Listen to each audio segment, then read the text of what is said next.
Hello, goobers. How are we all doing today? I fixed my frickin' mouth. I'm making it work again. It's so exciting. I hope you're having the most wonderful Thursday. Zuh. I guess there are multiple of you. Hi, Nate. Nate, how are you doing?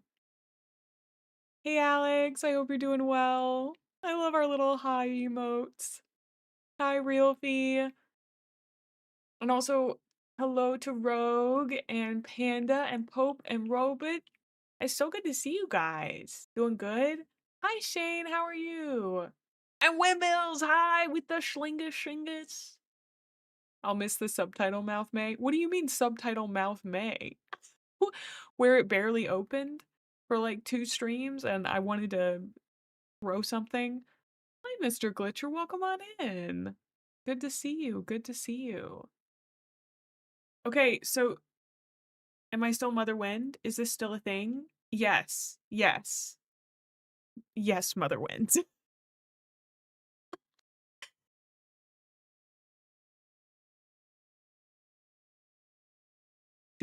Do not execute Order 66. The young Padawans are perfectly fine and safe, and we don't need to eliminate them. Why would you think that we do? Yeah, Mother Wind sounds like you are the main character in like a nursery rhyme.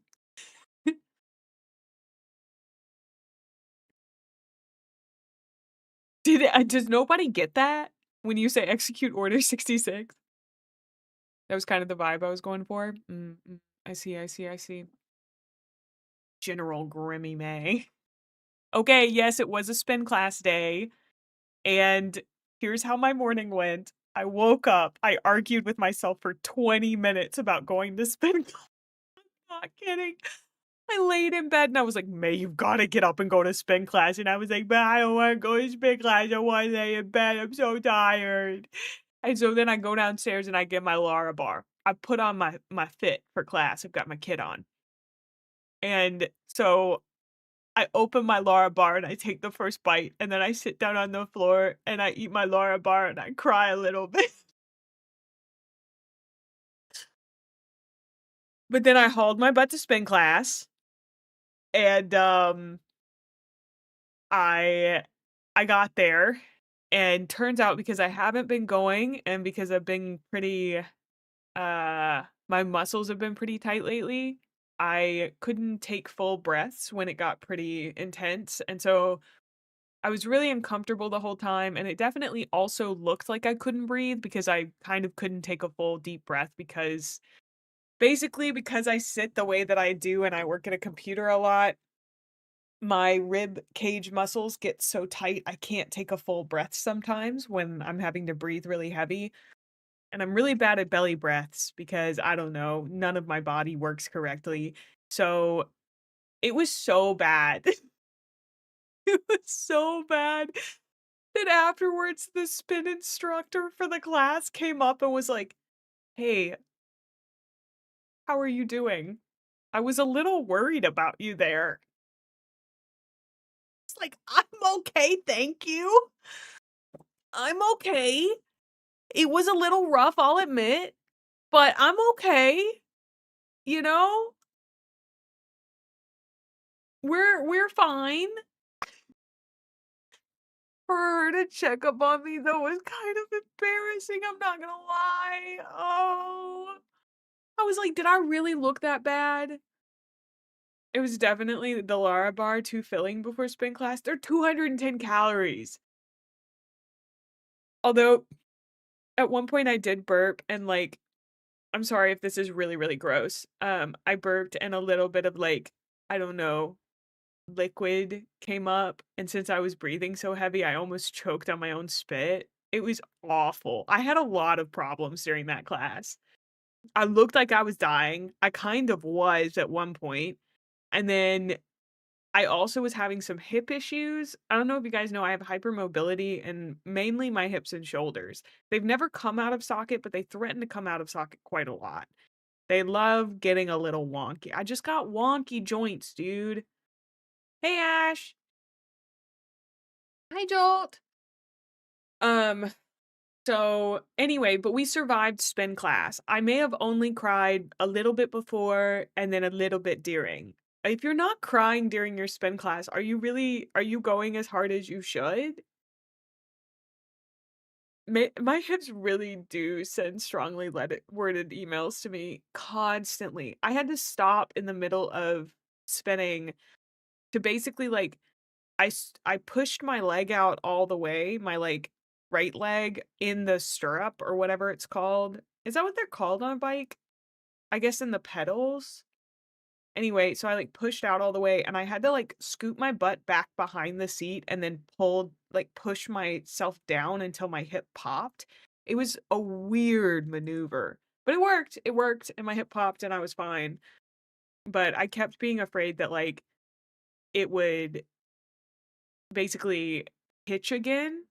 You know, I get a little hitch in my get along, as we say in the South. A little hitch in my get along, little catch. Um, so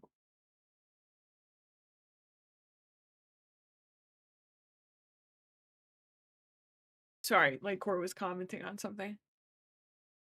Ah, I go afterwards I go to the sauna. Um I would love a massage would be incredible. But the sauna's pretty good. I was thinking about what we talked about yesterday where like I do try to take a little bit of time out of my day to not just like stare at my phone, you know, and the sauna because I don't know, I feel weird taking my phone into the sauna. It's like 200 degrees in there or something. I don't actually know how hot it is. Hi, Palix. And hey, Gwen. How hot is it in Dry saunas. Yes, a lot of people take their phones into saunas, at least at the sauna at my gym. Yeah, it says it's 150 to 195 degrees Fahrenheit, which is 65 to 90 degrees Celsius. Um, yeah, there's naked people air in the sauna. I don't want that on my phone.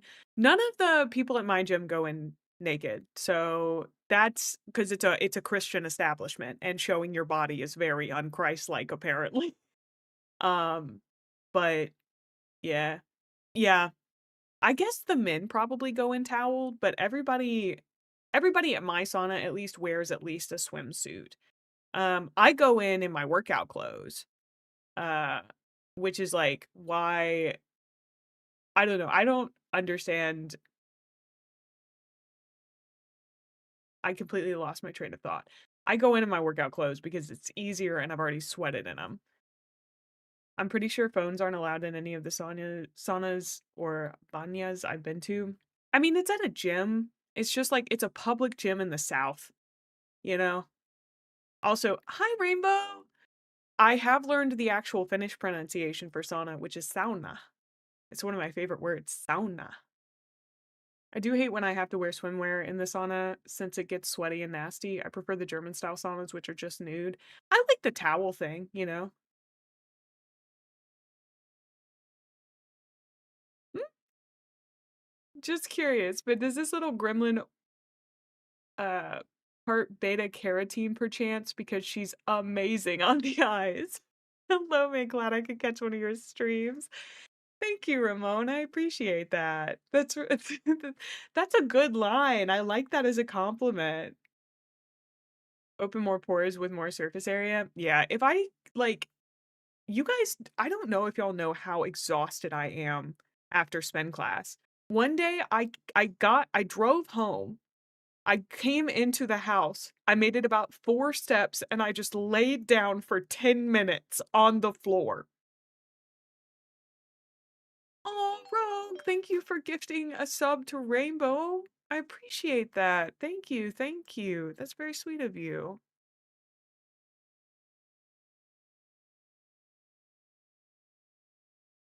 Ooh,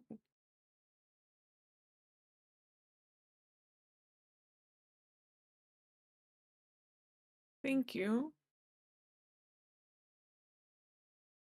Mm. But yeah, like I'm so tired afterwards that I don't want. And the thing is, the sauna makes me like sleepier. I know that it would kill me to sleep in a sauna, but good God, it feels like it would be so good to sleep in a sauna. Like to just get a little cat nap in the sauna. Oh, the cold plunge pool? We have one of those. I've never used it before though. I'm like, I think I'm kind of scared of it. My dad, he said that some people will use the sauna or the steam room because we have a steam. So the facilities that I'm near have a cold plunge, a hot tub. Um, oh, you were fixing your beard, like shaving it, or are you one of those professional beard people? Need a sauna buddy so they can wake you up before you die? Yeah, devastating if I were to die in a sauna.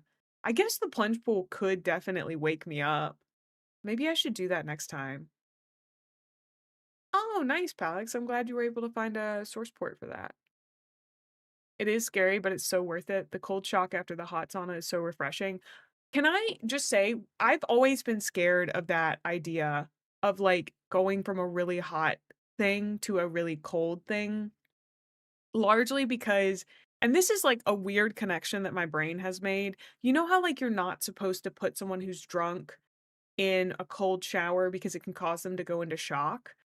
And the reason that is because your blood vessels are dilated when drinking. And I assume that if you're going from somewhere really hot, then your blood vessels are also dilated and your body temperature is really high. So it seems like if you were to just plunge yourself into something cold, that would cause a shock to your body that could kill you.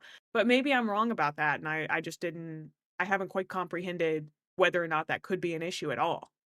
It feels like it's something that could be bad for you. But people have obviously been doing it for a long time, so, like, I don't really know. Brushing it. You have the Carbon X heated beard brush. That sounds really cool. Maybe there is a chance, but the chance isn't a deal breaker. Ooh. That is true, but I think the difference is that when alcohol is what causes the dilation, it isn't stopped by the cold, and so you're both dilated and cold. Oh, that makes sense, that makes sense. If heat is the impetus for the blood vessels dilating, yada, yada, yada. Like donating blood and drinking too because it's hyper exaggerated, but getting drunk after 3 beers sounds like a bargain. Whereas when you plunge, you quickly stop having your blood vessels dilated. Yeah, because you're going from heat causing them to be dilated to them constricting because of the cold. I will say, though, as a nicotine user, mine are, I believe, constricted, not dilated. Which is why my hands and feet are often so cold. Teehee, it's that nicotine. But yeah, I'm so exhausted. Also, I thought about something last night. We're all addicted is so true. Do you think how much water do you think that people in like the early 1900s drank?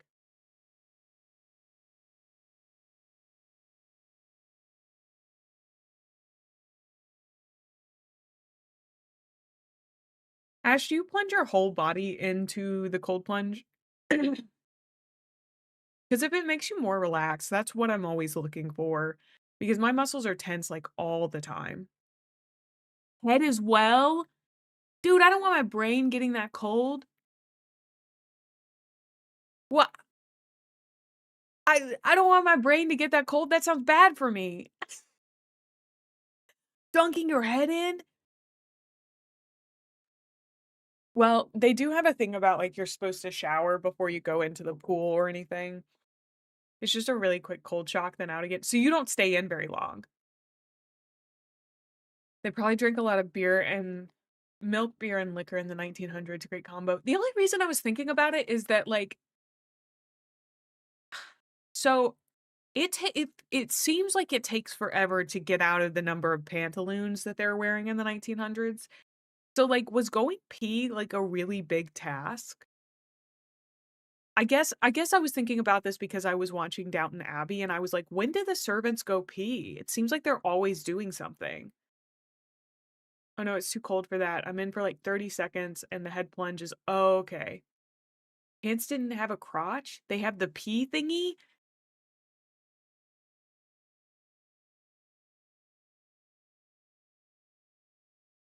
In the early 20th century. I just looked up how did people go pee in the early 20th century. From gunpowder to teeth whitener. The science behind historic uses of urine. Awful.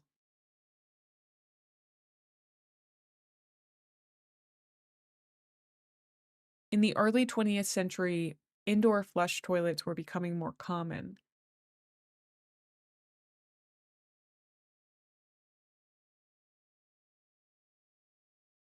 Ooh.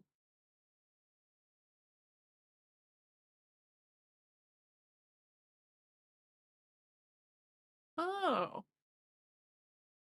In some cities like Paris and Budapest, there were public facilities known as female pissoirs.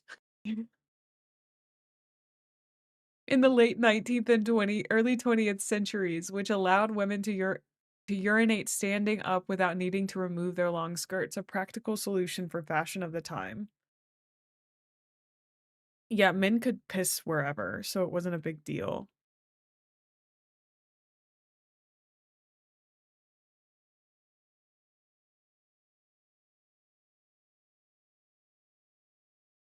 Yes, I'm over 18.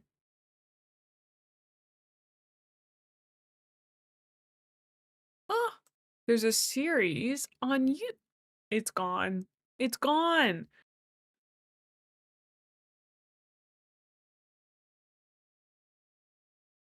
I saw this on QI. What is QI?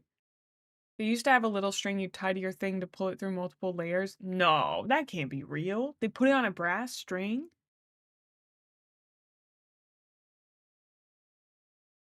I wait. You're eating a pound and a half of ground beef? I'm praying for your organs, dude. Okay. They used a bordelot, a small vessel they could sneak under their dresses. Since they didn't wear underwear, there was no need to take off anything. As far as toilet paper used, people used whatever they had: old paper, strips of cloth, even pottery shards.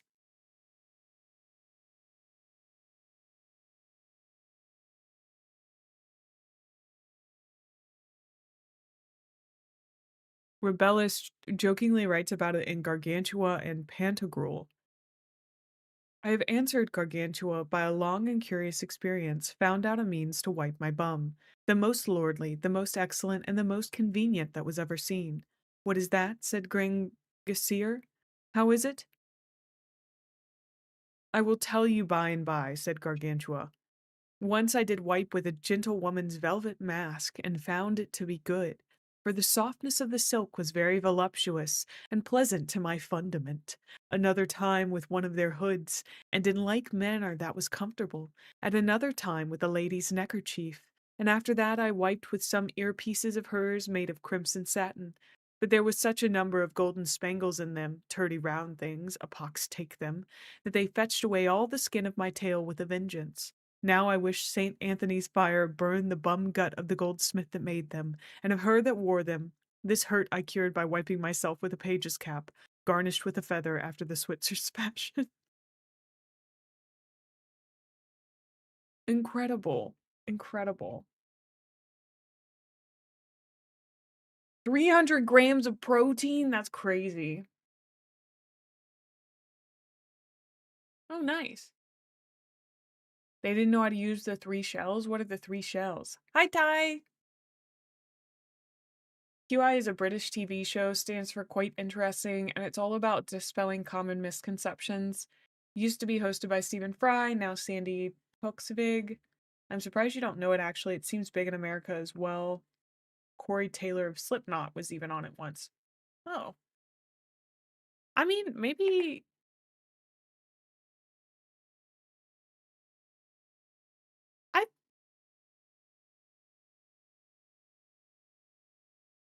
Of course, the first picture that comes up is. Okay, yeah. I mean, there's Stephen Fry and a guy who looks like James May, but isn't. I've probably seen parts of it. Who knows?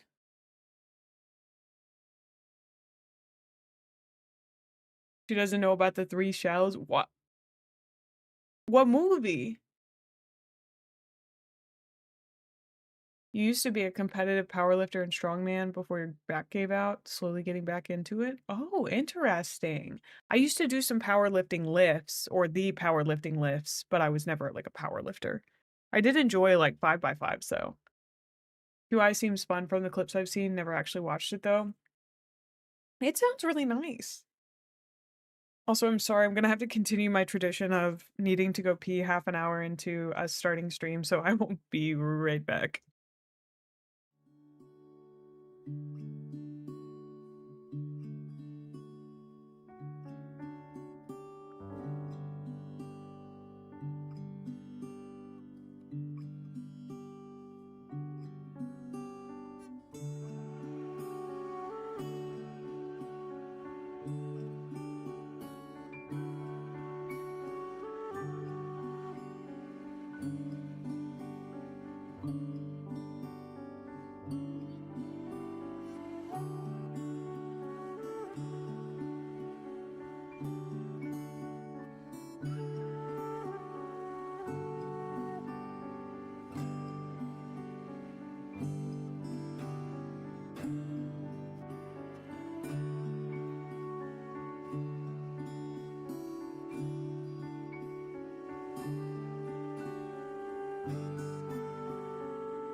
Okay.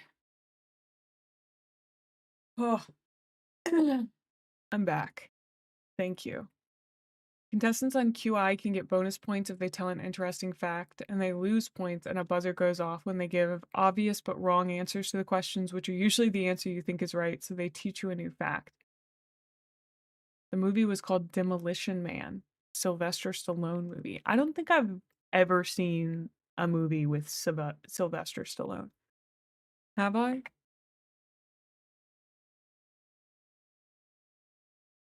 This is going to be a great test of which movies I've seen in my life.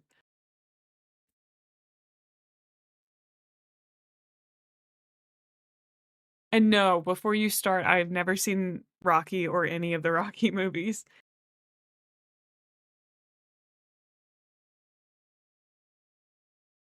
Mm.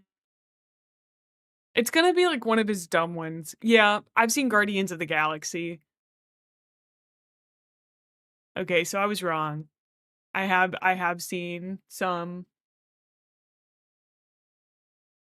Chat, that was the fastest P recording. It's so fast. I pee very quickly, okay? You wanna know why I pee so quickly? Because it pisses me off that I have to go pee. He is. Isn't he the bad guy? I think he's the bad guy. He's one of the big bad guys. Mm,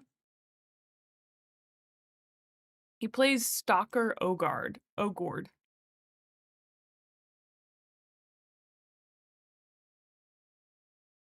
Ugh, dude. Will Poulter is in those movies too. He's so hot.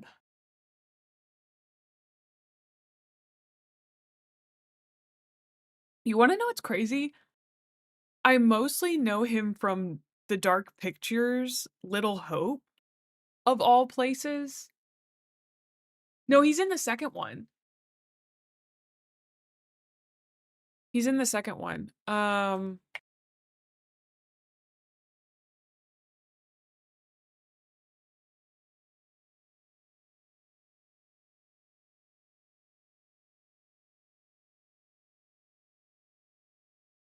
Trying to he plays Starhawk?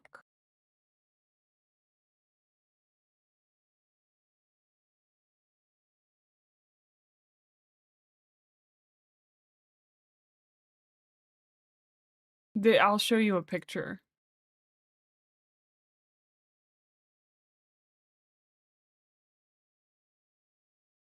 That's him.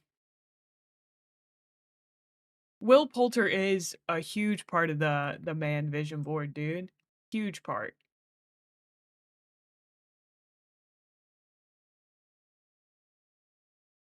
That's the guy from Spike. You want to know here, we'll get some blondes on the man vision board. Well, he's not really a blonde. Hi, Necro. I don't remember him either, to be honest.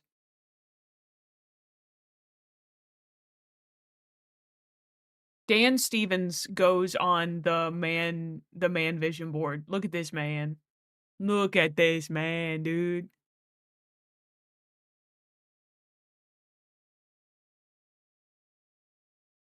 Oh, why is this randomly on there? That's so funny. He looks like Ryan Eggold there. That's Gerard Butler though. That's so funny. Look at that man.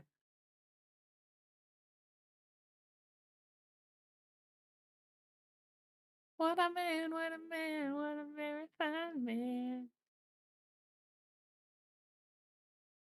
I don't know, there's something about his face. That's not true. I mean, like, there's this guy looks different from this guy. Are a lot of them English? Yeah. But that's a very different man. That's a very different looking man.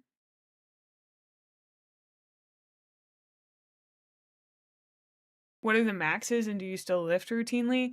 I honestly, I don't remember very much. I know that I got to, like I think I was doing my goal at one point was to deadlift my body weight. We did not ever get there, sadly, but I did try for it. Um, I think I got up to, like, 135 pretty regularly, which was really good for me. Um, and then I think I was doing, like, 70 to 75 on the bench press. These are all baby numbers, such baby numbers, but as somebody who had never lifted before, it was a big deal for me. And I was a climber at the time, so leg strength wasn't a big deal. And I never really got into squats because of my hips. So deadlifting is what deadlifting and bench press are like two of my favorite movements in working out ever. That and lat pull downs. People sleep on lat pull downs, dude. Lat pull downs are so fun. Deadlifting my beloved. Hi, Standing Ash. How are you?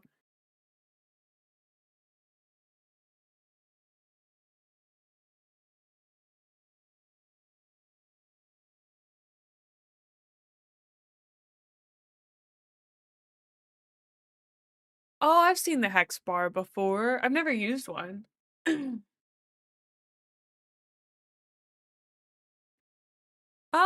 don't know. I have tended not to like blonde men. Um,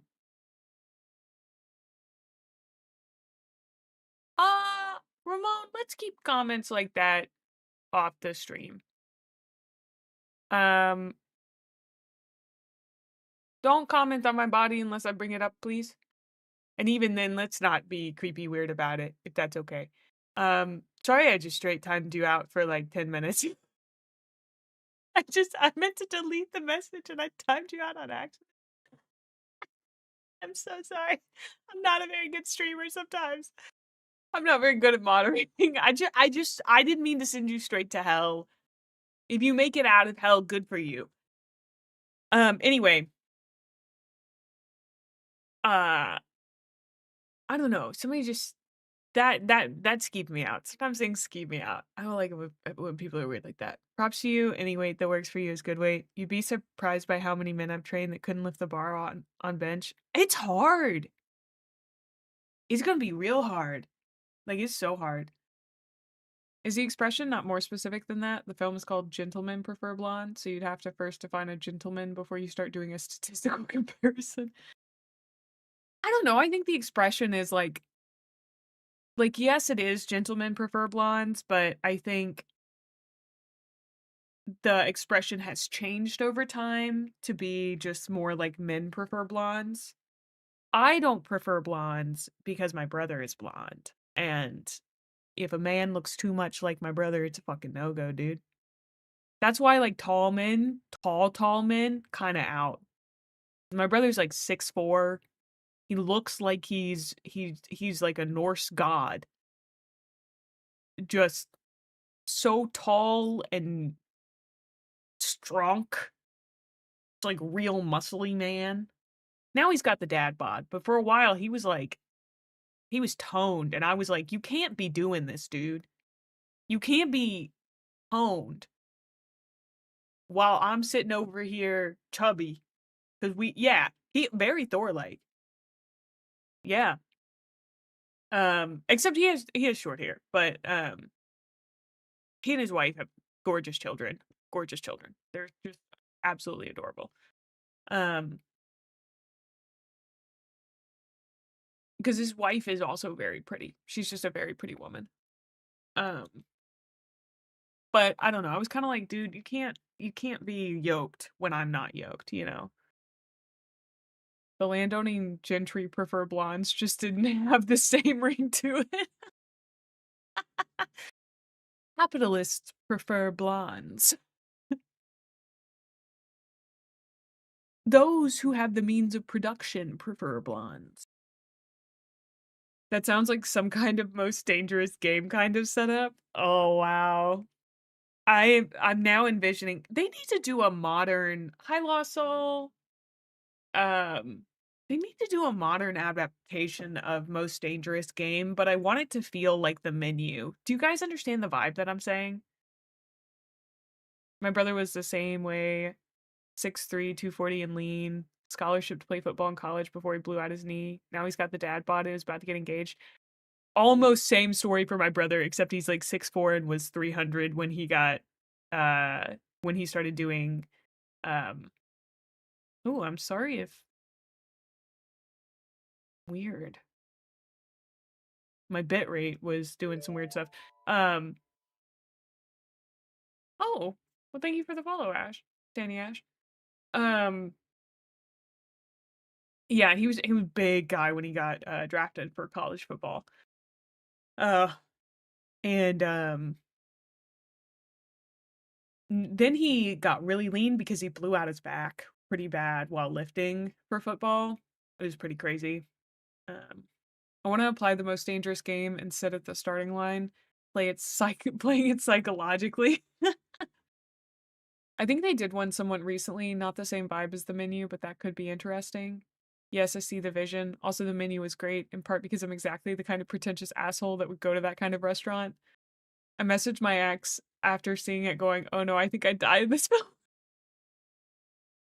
Well, like, I think I would luck out in that film because I can't eat dairy, so I don't think I would go.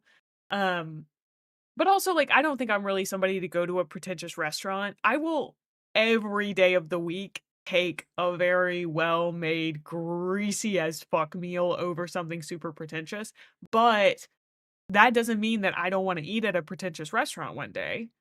Um, I'd love to eat somewhere fancy. I don't think I've ever eaten anywhere, like, super fancy, you know?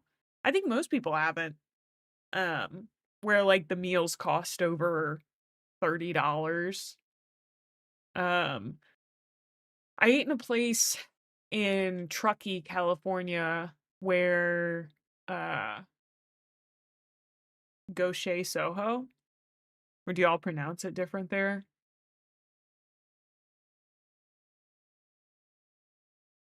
Also, I was thinking more about how much I wanna go to London.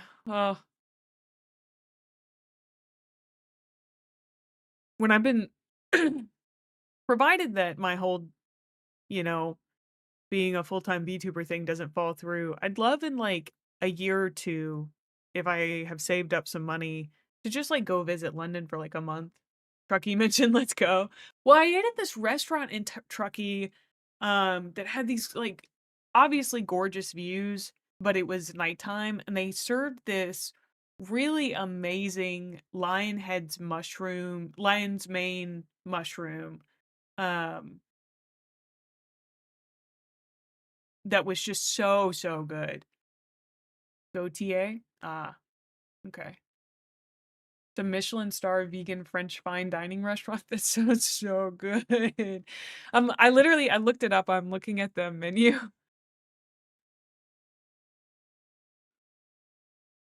Here's the December menu. Do they just not have prices on here? Okay, well the sommelier wine pairing is $80. So I think that's like giving Oh, there we go. There we go. Nope. Oh, it just says $95 down at the bottom. I guess that's how much. Yeah, I guess it's just $95 for any of these.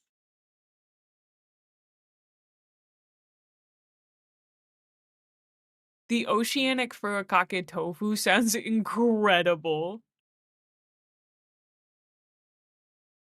Do I need to start learning French?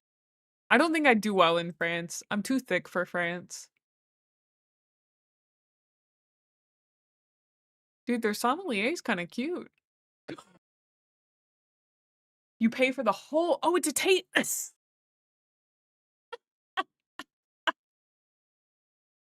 Oh, that just goes to show what tax bracket I'm from. Thank you for explaining what a tasting menu was in your comment as well. I do. I actually um I climbed with a sommelier for a little while. He was the type of man who will ruin your life. He was obviously depressed. I don't know what it is with me and depressed men. I need a man that's not painfully depressed. I'll take an anxious man. I don't mind an anxious man. But like the like pretentious depressed men, no. You can be depressed, but don't be pretentious at the same time. That's kind of weird. Kind of weird. Uh and you're fine, Wait. My brother is doing very well. He has a beautiful family. And his back no longer hurts, I don't think. You know, I've been feeling really sad or something. IDK, date me or what is honestly how many men on dating apps act. It's crazy. It's not an unreasonable thing to think. Even very fancy restaurants also have an a la carte individual dishes menus. Well, I was looking at the grand dinner and then they had the petite dinner. And I was like, I don't really know what the difference is, so I'll look at the grand dinner and see how that one is.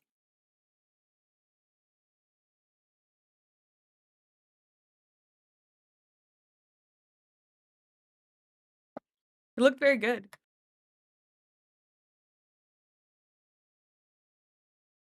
They even have a thing called Christmas gifts. I can get vegan caviar from them? It's only $68 for a single tin. There's a vodka edition?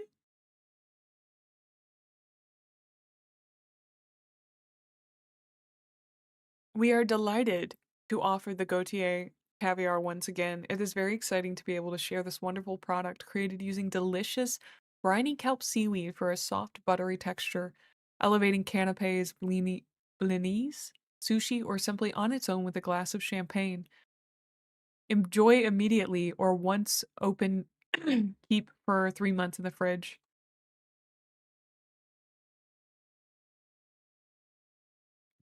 They can't ship to Canada, Mexico, and or Thailand, but they can ship to me, so wow. It looks really good. What if I want a medium dinner? It's your favorite restaurant, but you obviously don't go there very often. It seems very nice. Like, if I had a special thing happening, I would be down. You can get a Christmas hamper? Oh, it looks really good. You can get the deluxe one, but that's UK only. What is in it? You get their olive oil, the caviar, more caviar, the tapenade, and then the marmalade. For 150, given the fact that the caviar was $70, that's a steal, dude.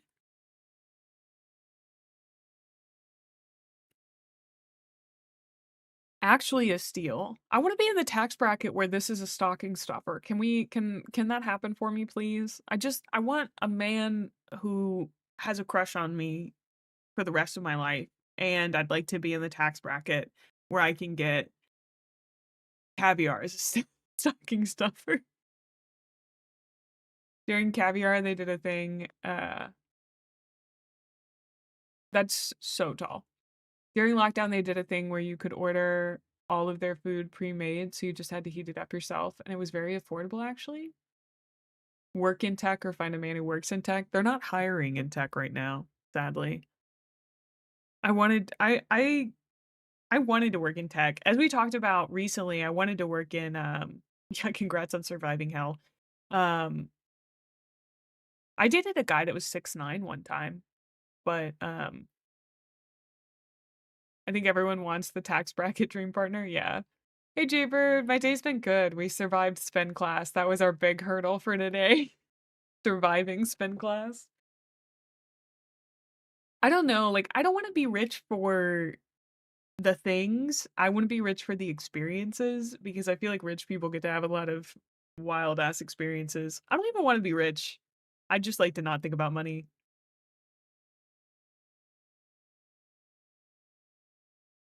Okay, but like people talking about their special interests is pretty cool. So, hey, it's a huge win for me, dude. Huge win.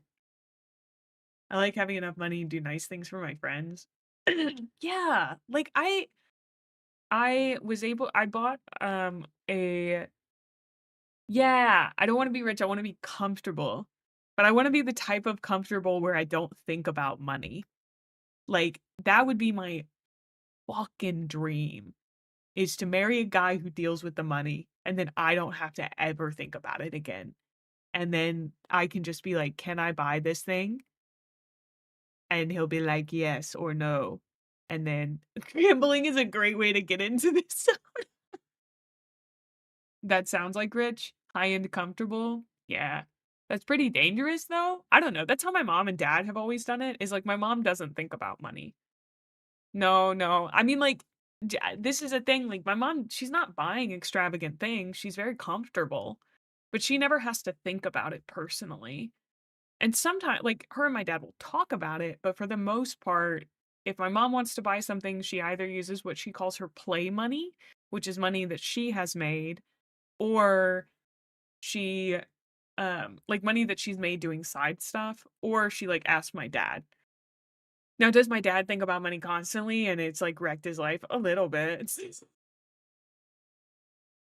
But is he also the reason that I have so much anxiety about money? Yes, but, you know, when it's all going well, it's great, but that's how people get trapped into abusive relationships a lot of times, since when you're financially dependent on a partner, it makes it a lot harder to escape. Yeah, I'm not saying being financially dependent on them.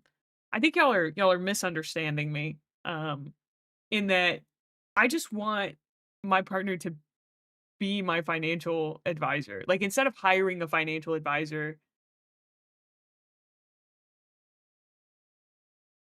yes, one shared bank account and two separate accounts. You put fund money in the middle and keep the minor stuff separate. Yeah, that's the system that works. Yeah. Like, it's just you just have a guy that is your financial advisor. I mean, like, if I just don't find a man, I'll just one day hire a financial advisor. I don't know, you guys made me realize that I should get a job and I should, like, figure out what I wanna do with my life.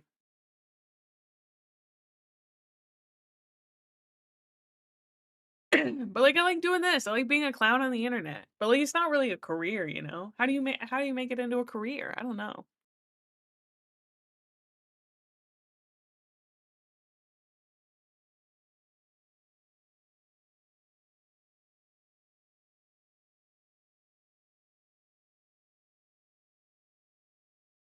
I was telling my friend this, but, like, all I want if I just had $1,000,000, just clown around till it sticks, I hope.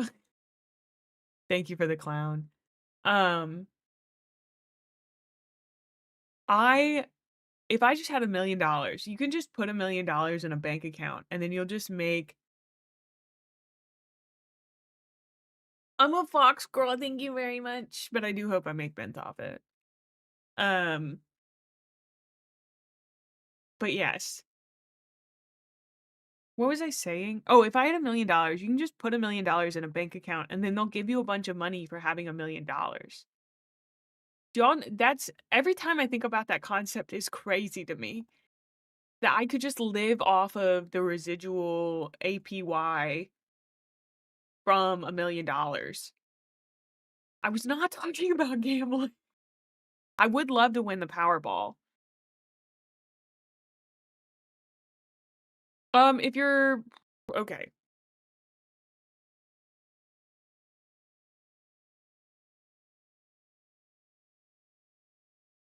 let's take a look at this.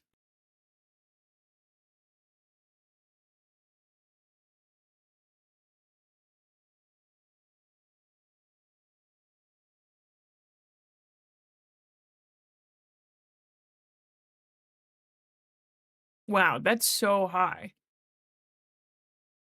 These guys offer a 4.51% APY? What? Who are these guys? Axos Bank? I've never heard of these people before. 4.51% APY? That's crazy.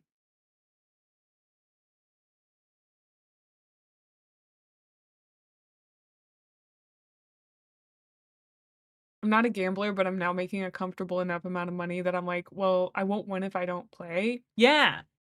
Listen, I will pick your Powerball numbers for you. I will pick your Powerball numbers for you. If you promise to give me just a little bit. We don't even have to split it. If you just give me a little bit. You just gotta give me like 5 gifted subs if you win.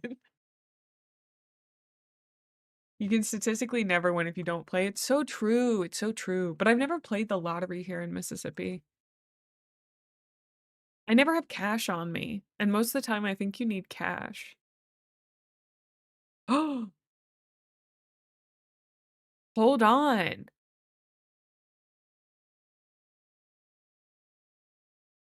Now, hold on one darn tootin' minute. We're almost to $1 billion on the Mississippi Lottery Mega Millions. Okay, here are the numbers that I always pick. 6, 12. How many are there? How many numbers are there? There's like, what, 6 numbers? I'm trying to remember all of them. I inherited a little folder from my grandfather that includes all his favorite numbers. That's so cute. But I do 6, 12. I always pick 69. And then sometimes I'll go with like I pick a middle number because it feels right. So those are like low numbers and then a really high number. And so I'll go with like 31. And then 5, 12, 69, 31. Why don't we go with 30 since that's my age? That changes in a little bit, but and then I think the last one I just kind of wing it. But I almost always get one that's just a randomly chosen. And then power number, I think I choose that might be the one that I choose 6 for. Oh, 42.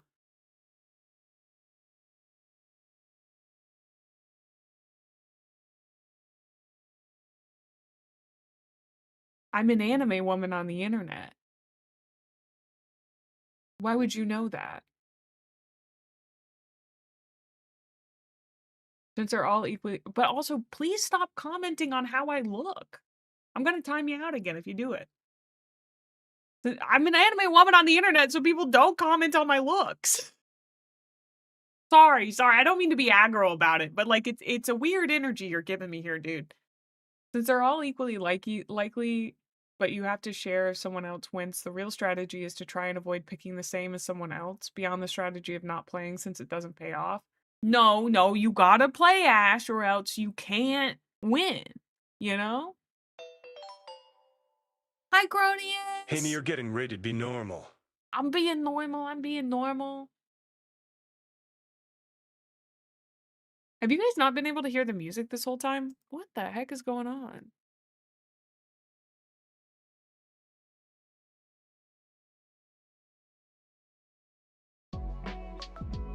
That's so weird that that wasn't playing.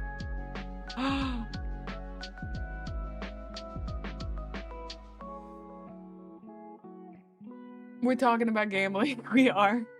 Also, hello, Raiders. My name is Gremlin Mae. I'm a variety VTuber. I stream whatever makes my ADHD go burn. Right now, we're just yapping. We might play the demo for a game called Rue Valley that looks really good. Someone said it was like Disco Elysium, another game that I've been meaning to play but haven't. So, but yeah. We were talking about the lottery. Okay, so if your initial deposit is $1 million. Okay, here's what I was talking about earlier. Trails in the Sky. I've never heard of that. Oh, I gotta give you a shout out.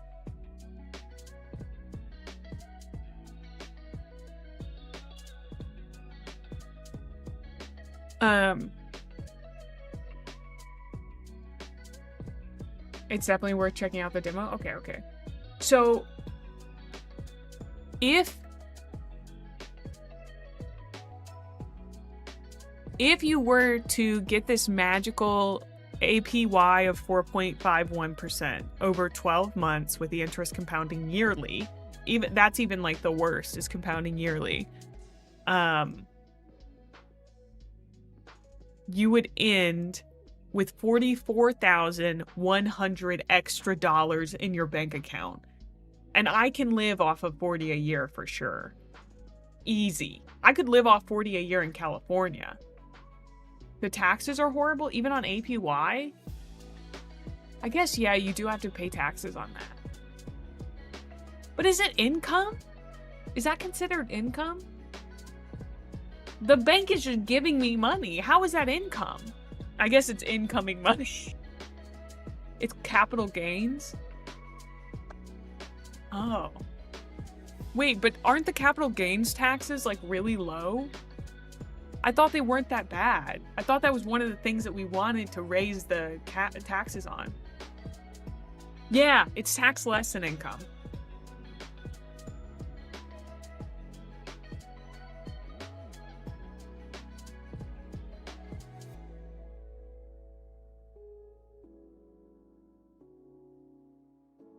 Okay, so let's say instead of $1 million, I had a comfy $2 million. I could make 88 before it got capital gains taxed, which would be an easy, even if they taxed it pretty hard, an easy 60 a year. If I just had 2 million in the bank. So I just need somebody to hand me 2 million in the bank, and I literally never have to work again in my life. Cause like, who can't survive on 60? I mean, like, as a single person with no pets, who couldn't survive on 60 a year? Like, come on. I would be so happy to survive on 60 a year. Quote unquote survive. I feel like I'd thrive on 60 a year. That'd be crazy for me. That'd be the most money I'd ever made in my life. I didn't even make that when I worked a corporate job. Like, I made that after, like, before taxes, but just win small Powerballs, 10,000 a month, and you're good. See, post-tax as well, that's pretty good money. It's easy. Easy. You're right, Rogue. I just need to work harder to win more Powerballs. I just haven't gotten it together. Honestly, 10,000 would get me through. Really? Like, I lived in a pretty expensive town in California, and 60 a year was enough for me. But I lived in an apartment that was $1,500 a month.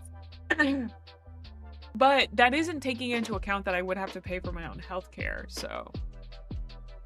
Then let multiple family members collect the tickets, rub hands together like a mischievous. Sometimes my mom will play the Powerball, but only if it's over $1 billion. So she's probably, I'm gonna get her to play the Powerball that's coming up. Hi, Drakey. There's also investing a tiny percentage in stock. The trick is to pick businesses you know won't go bankrupt or out of business. Yeah. Live somewhere that just gives you healthcare. I'd love that. I was talking to my friend about moving to London, and he was like, well, you know, the conservatives are trying to get universal healthcare kicked out. And I was like, well, great, nowhere's safe. Trails in the Sky first chapter is a remake of an old game called Legend of Heroes Trails in the Sky, which was released back in 2004. Oh, that sounds cool. I'm glad you had a good time playing it. McDonald's, that thing will never go out of business. Like, they'll never go out of business, but they're going to be doing worse right now. Greatest city in the world. But they're going to steal your healthcare. I realize clips that are naughty may not do well. The squirt and the pee clips are good examples. Yeah.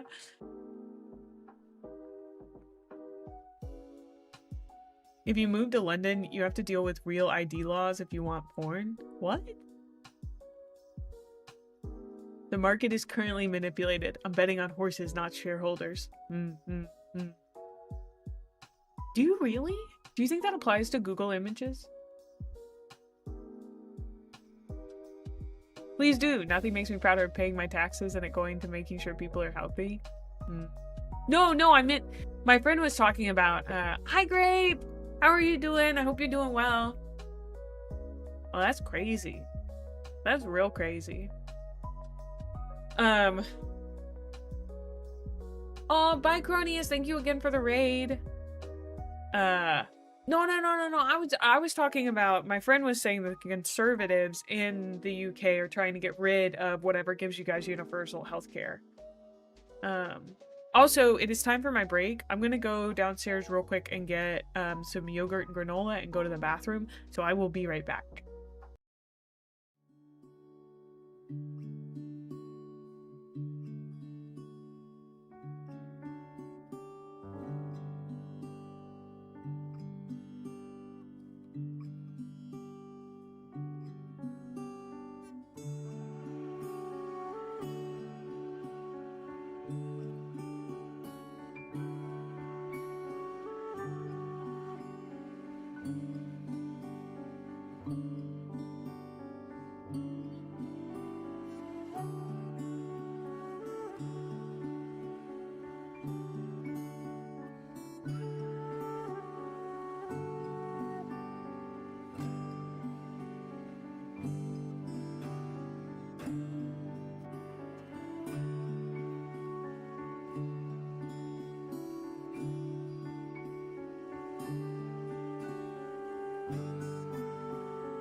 I'm back.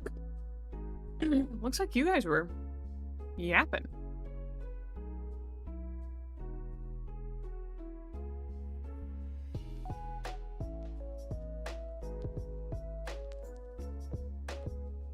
Yeah, they don't come out and say they want to get rid of the NHS, but the Conservatives, Reform, our super far-right fascist party, and Labour, the normally liberal government in power now that are doing horrible right-wing shit, sort of equivalent to your Democrats, are all stealth privatizing the NHS by underfunding it and forcing it to take contracts from big corporations.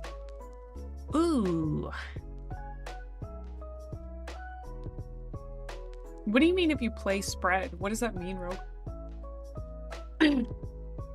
My hope for the future is a guy named Zach Polanski, leader of the Green Party, who's like our Mamdani, but he'll be running for prime minister instead of a mayor. I want Mumdani to run for president one day. I need him to. I desperately need him to.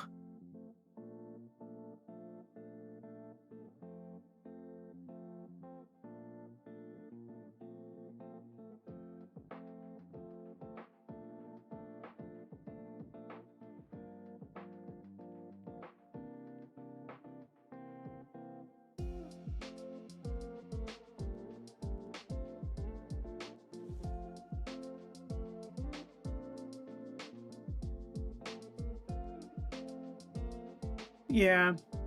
Our Democrats suck. You play based on how many points are scored, so like plus 22 would be 3 touchdowns and change. Oh. I've never done sports betting. I think, again, I can't gamble with real money. Like, maybe I'd put $10 on the Patriots. But then if there was an upset, I would be so crushed.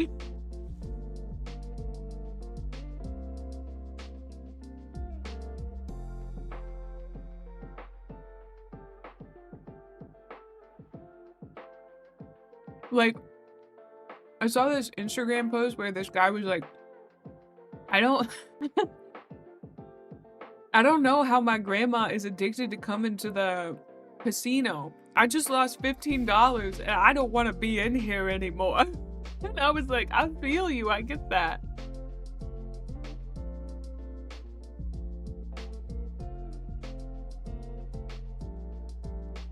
I think the big thing would be if I won.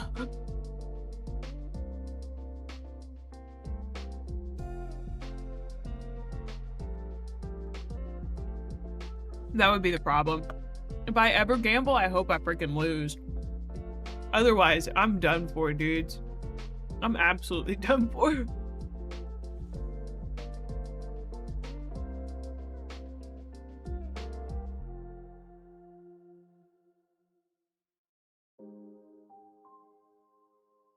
Because, like, I don't know. If I get that dopamine hit, it's over.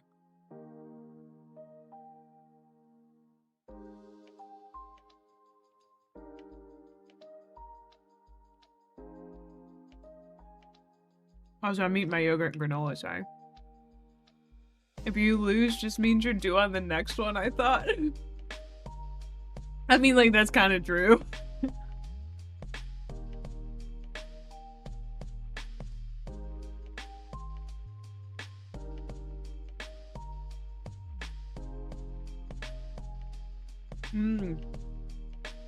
The free food and drinks do sound nice. But I don't drink. And also, I can't eat a lot of... I can't eat a lot of, like, I guess, quote-unquote regular food.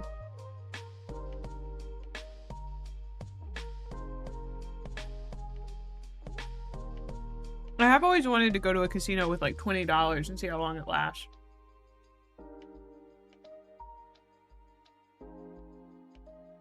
I've only ever gambled with fake tokens instead of money. The only two possible outcomes for trying gambling are I don't like it, so why did I do it? Or I do like it and that's really bad. They have hot chalky? Ooh, that sounds nice. Well, it's probably made with milk.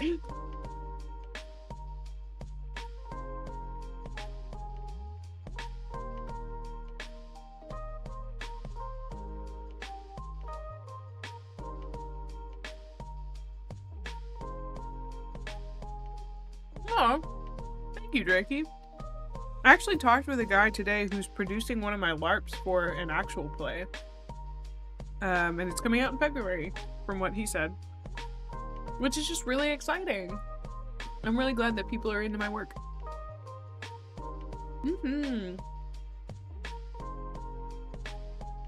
Very neat.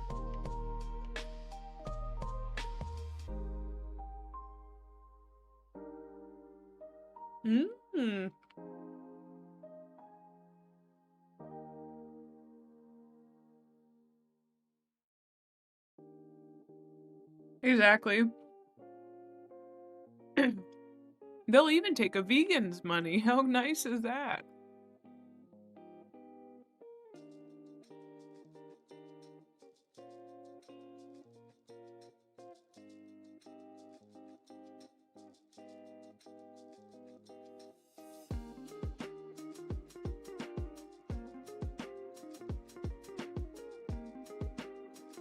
Do you guys think I should go to the alumni party? The alumni Christmas party?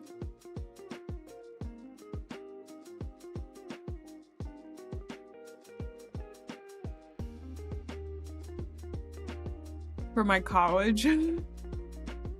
I don't dislike anyone. You're opening up your own casino? Ooh. I'd go. So here's the thing. I was talking to my friend from high school the other day, and I was like, I don't think anybody in high school really liked me. And she was like, May, are you kidding me?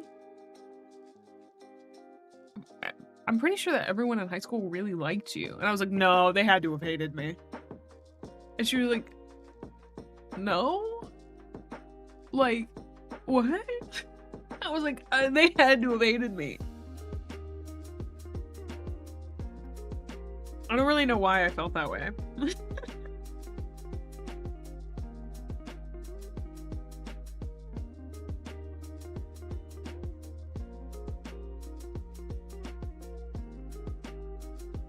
I don't think it's gonna be like my year. It's like for all alumni that are in the area still. So.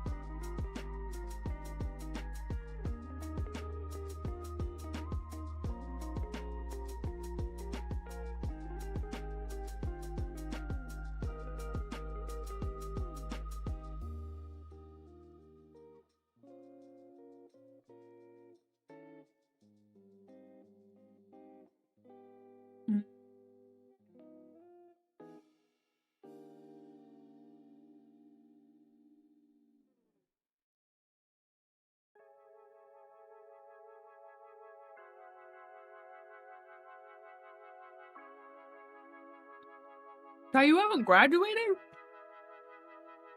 I hope this comes off okay, but you talk like you're 35. Yeah.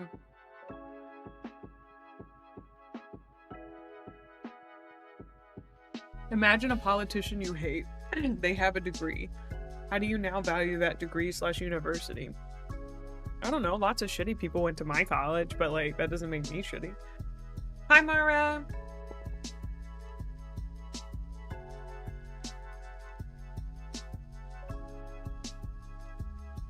They just happen to be close. And they'd probably have free food, but also, I don't know. I think lots of shitty people go to colleges.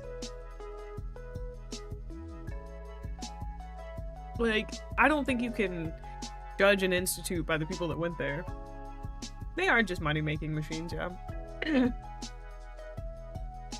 But also, there have been times in my life where I wish that I could have just never left an environment similar to college, in the sense of I lived in a place with a bunch of people. And there were lots of communal spaces. And there was a place to go eat all the time.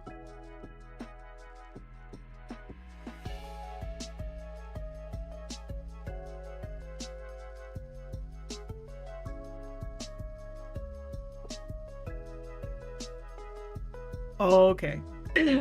When somebody says like they haven't finished college, yes, uni was not uni. College was really good for having third spaces. You Brits trying to convert me. Although, to get into me showing you some of the Instagram reels that I saw.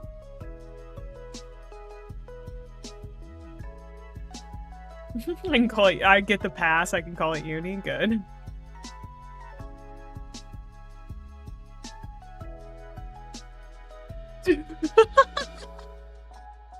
Okay, this is the actually only funny comment I've seen on Instagram Reels in a while for one of mine. On the P video, someone said, "Oh, so you can talk about choking on another man's hot dog, but when we bring up pee..." That was good. Whoever said that, that was good.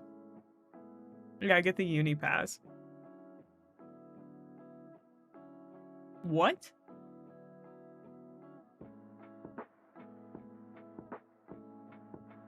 Oh, Sounds like you need to start a commune. Question is, make it a sex cult or not. Not a sex cult, but it would be. I think free love would be kind of fun. Largely because of the drama. What do you, can I ask what you do for a living, Drakey? Because I would love to make 6 figures. And how do I get in on that? I'll do work. I do think a commune would be really fun to live in. Like, but everybody there has to be like chill in the same way that I am. Does that make sense? Like, they have to be the same type of chill as me. And I think I'm actually, maybe I'll take away the free love thing because I don't want anybody to be messy. You're in airport operations as a manager for the airport. That sounds actually, it's probably a very boring job, but it does sound kind of cool. Manager jobs are always very interesting.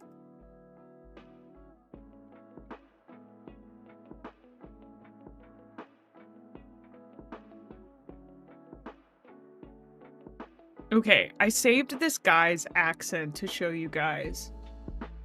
Communes seem fun until someone starts a revolution.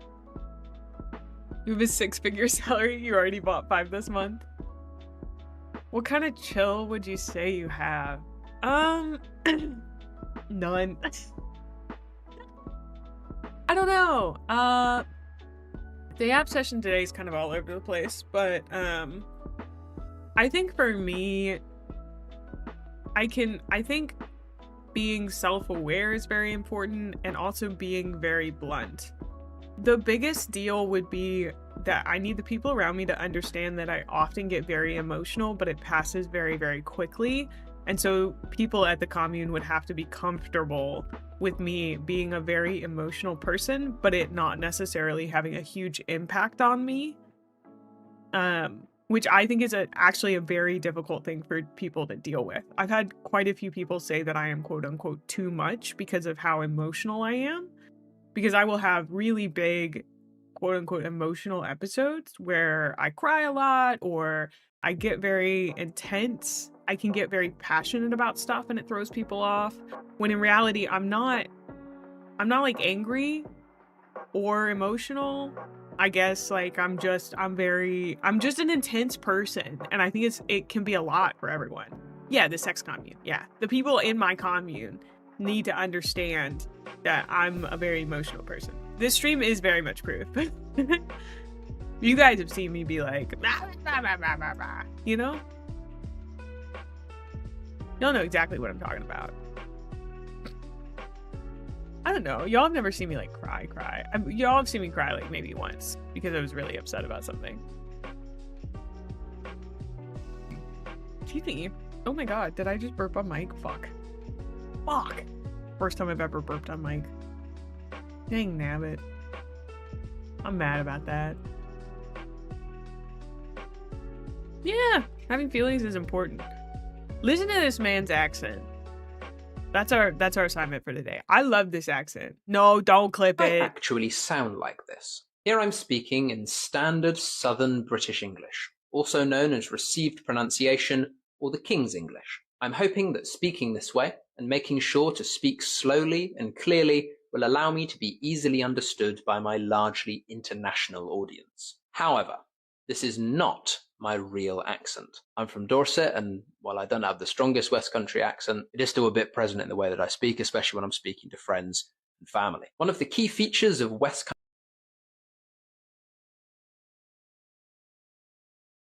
that country accent, though, it makes me understand how Southern English, like my Southern English, is descended from the West Country accent in a way.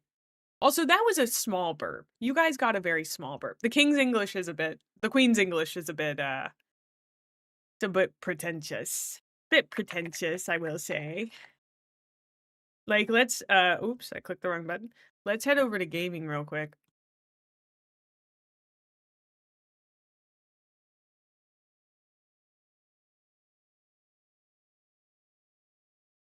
Oh, my lovely buttercup. Hold on. Let's watch this man who supposedly got a West Country accent in England. Let me make him a little bit smaller. But you guys are also on the wrong side of the screen. Forgot about that. Yoink. My mother is from Dorset, although she doesn't have the accent much. Ah. Joe here. They got names for people like you around here. I don't know what it is, because I'm not from round here.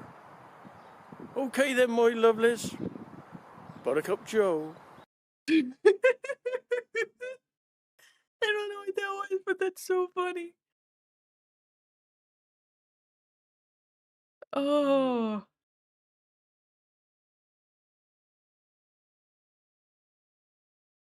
The Somerset accent. I'm on the Thatcher's family farm with one of the farmers who'll explain how they make a perfect pint of Thatcher's haze.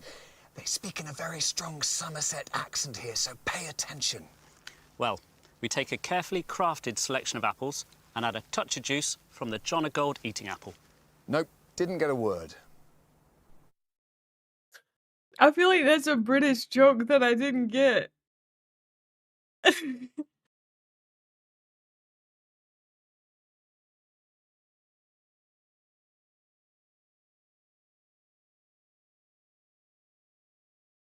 Well, here's Appalachian English. Talking about like that, like if you had some wood out in the yard, instead of saying carry it in the house, you'd say tote it in the house. And like if you had something that you wanted to put in a paper bag, you put it in a paper poke, you know, instead of a paper bag. Well, the way people talk around here, I guess it'd be what more like you call hillbilly style or something, I guess. I don't know, just mountain talk. Hillbilly style or something. It's just mountain talk. Although, there's a guy that I saved. Hey, if you ever talking to a Cajun and somebody does this, y'all don't get alarmed. No. That just means you're about to roll, baby. Something about to happen. They do that. If you ever talking to a Cajun and something dramatic happens and they do this while they talking, then you know it's big. So if somebody's riding their bike and they ride their bike and they cut a flip like that, you're gonna usually see this hand gesture. All right, so couple hand gestures. This. Hey, if you're out and about and you see somebody doing this, I did. If you're out in the bayou. I love Cajuns. If you're out in the bayou and you see somebody do something like this. The accent, like, if you go down to New Orleans and you hear people talking, it's just so good. You hear them, you go, oh shit, oh shit. So good to see you here, honey. I love the Cajun accent. It gives me life. I need to go to New Orleans, oh. you're probably in Louisiana and they're most likely talking about hunting and killing something. But that's just how we do in Louisiana. We talk with our hands. They call that gesticulating, where you're gesturing and you're articulating. So When you gesture it, I like how his inflection goes up. Gesture it, you articulate. we got it all. So yeah, we could be pretty animated, us. Hey, if you ever talking to a Cajun and somebody... I love Cajun accents so much. I just love Cajun accents so much. Oh, so good. Oh. Gesticulating. We gesticulating. So good. Anyway, thanks for letting me show you this little... I love accents. I don't know if y'all know. I love learning! I love learning!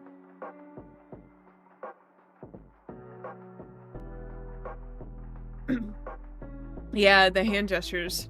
It does sound French, wait, for sure. I only ever get the Hollywood version of Cajun. If you listen to real Cajun folks talk, it is truly difficult to understand them.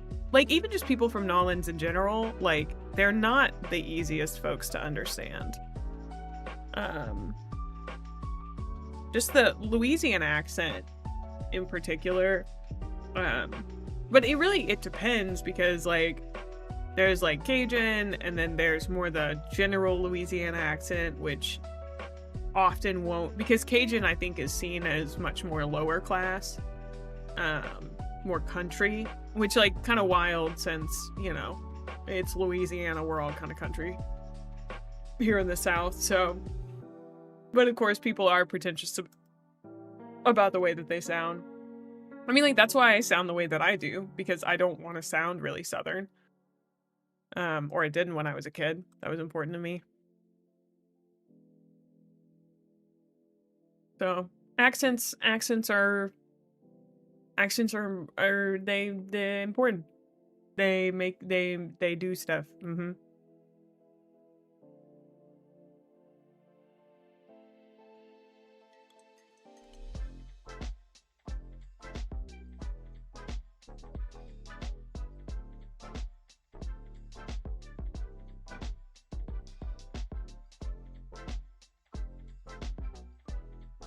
You think your parents made a specific effort to give you and your brother this accent? Because it's the Queen's English, it's more, quote unquote, perceived as more educated?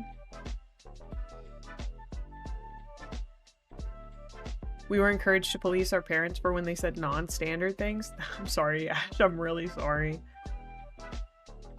Like, the one time that I really remember my mom being very,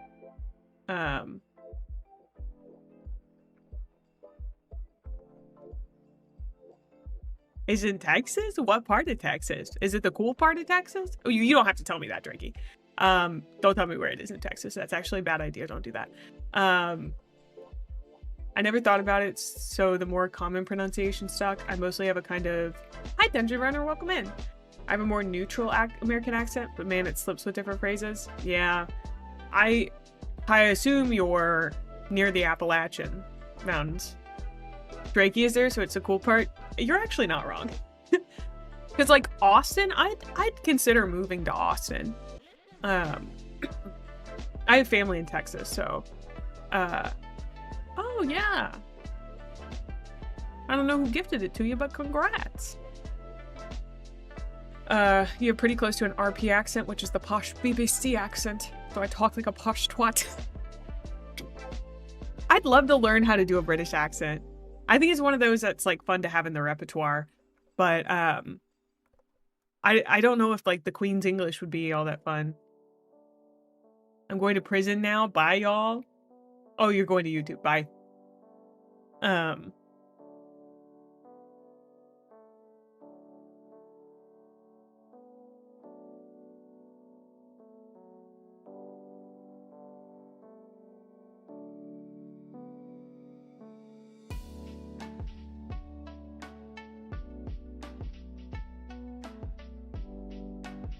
Ugh.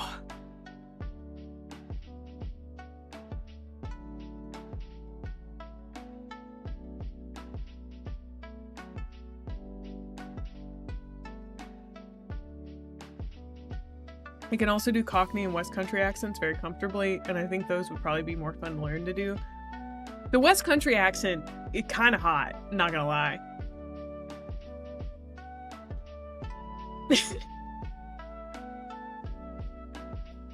You can do a half decent British accent, but it turns to more Cockney. Hold on. Let me look up Cockney again. Wrong one. Pick me here.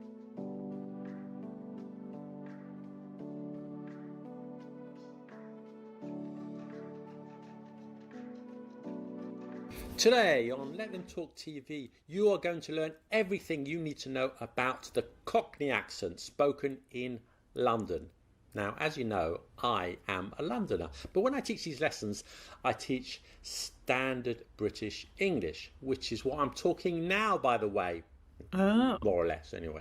But in London, we have our own accent, and it's called Cockney. Now, Cockney is a working class accent that originated around the city and the East End of London. But now you'll find it all over London and beyond. In the past, Londoners tried to hide their Cockney accents when they tried to rise the social ranks. In polite society, they were mocked and shunned, and having an accent, a Cockney accent, could hold them back, but not anymore. Now it's cool to have a Cockney accent. Ooh, it's cool. worn as a badge of pride, and you'll find it everywhere, in the media, on the BBC, in Hollywood. Lots of famous people are or were Cockneys. For example, Adele, Jason Statham, Amy Winehouse, Russell Brand, Michael Caine, and many more. Now, I'm an English teacher, so of course when I teach English I use standard British English. I'll try and say that again. How high does a Valley Girl accent rank? Is that the so totally, dude. Like, I don't actually know if I know Valley Girl. Hold on, May's got to go on a small tangent to remember what Valley Girls sound like.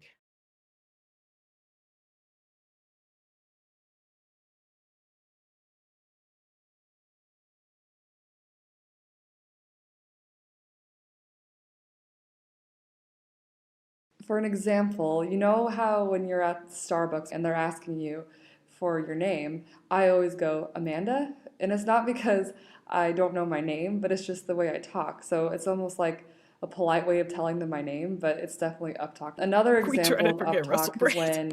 when someone's giving directions, which we had in our study. So someone could say something like, okay, so you start at the college, you keep going towards the grocery store. Hmm.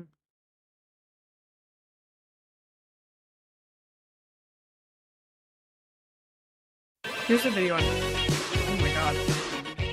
Well, that's gonna get copyrighted. Hello. Oh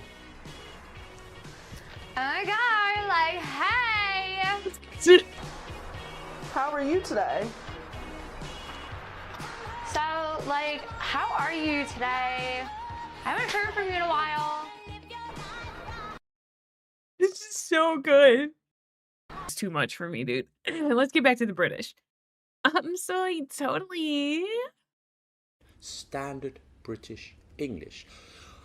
RP, it's often called RP, received pronunciation. Now, this is the English you'll find in English textbooks and dictionaries. I'm actually gonna pause to say specifically, but I saw you were streaming yesterday. I wasn't able to stop by, but I hope you had a really good stream. Back to the Brits. But today, with a little help from my cousin Bob, say hello, Bob. Hello. We're going to learn some Cockney. So if you're planning to visit London, speak to a Londoner, listen to a Londoner, or just have an interest in I'm the talking to accent Londoners. of this great city, then stay tuned. Give me my pants back. Thank you, Mom.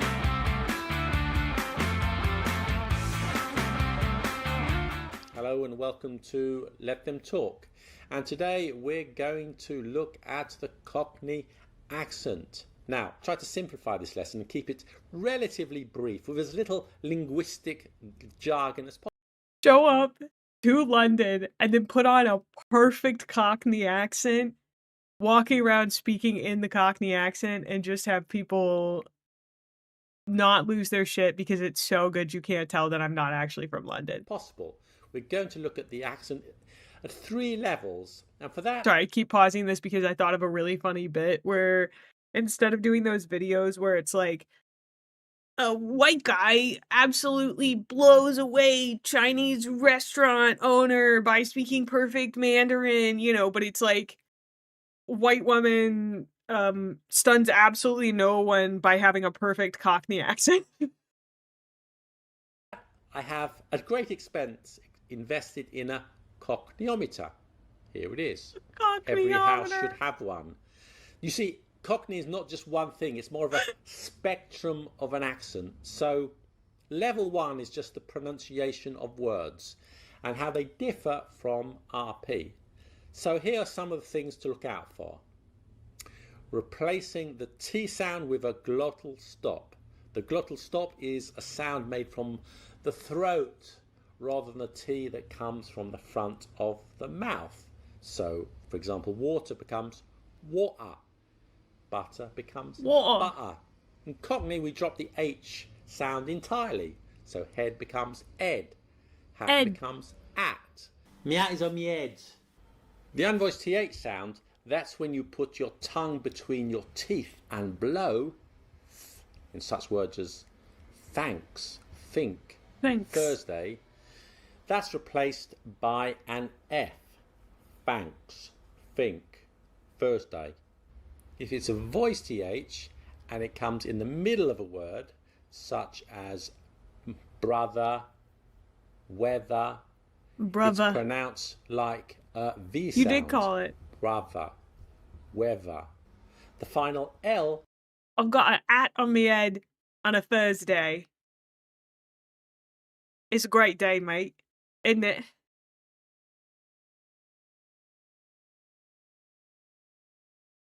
I gotta call my brother and tell him what I think. What I think.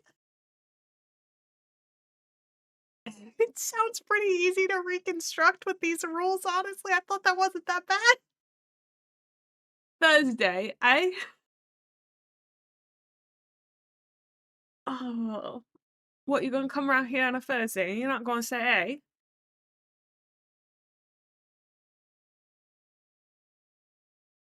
I don't even know if at least it's not Tuesday.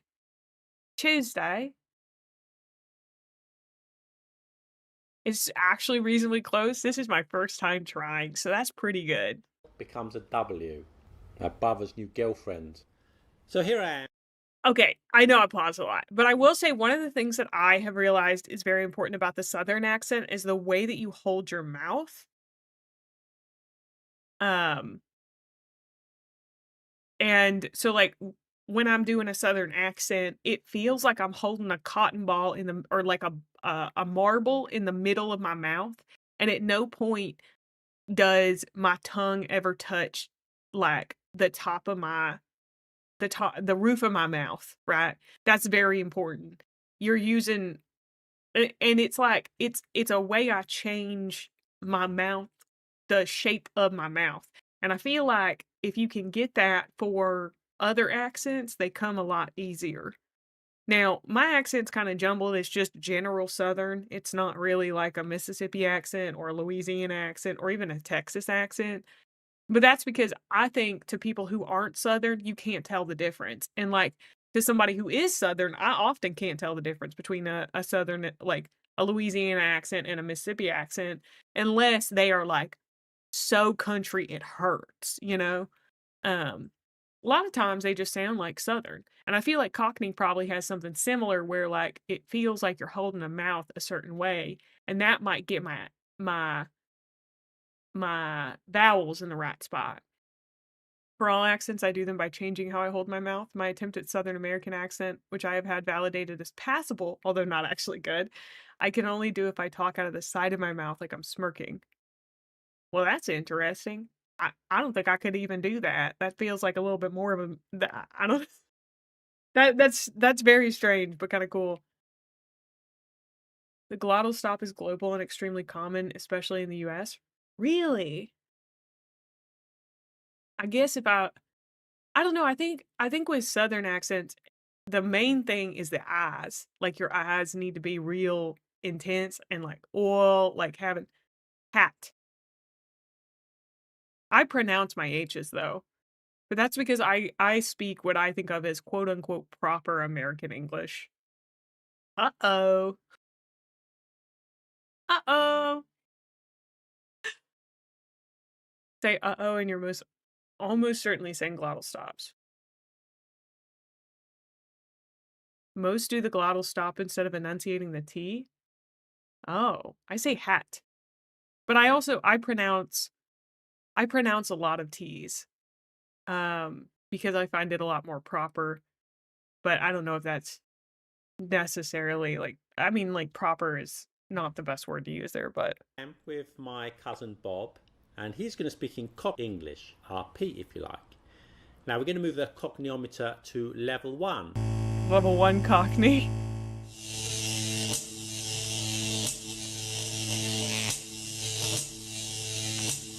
At level Bob 1, just we're got just Cockney, looking dude. at pronunciation changes, taking into account the sounds changes I already mentioned. So you should understand most of what Bob says. Are you ready? Yes? Let's go.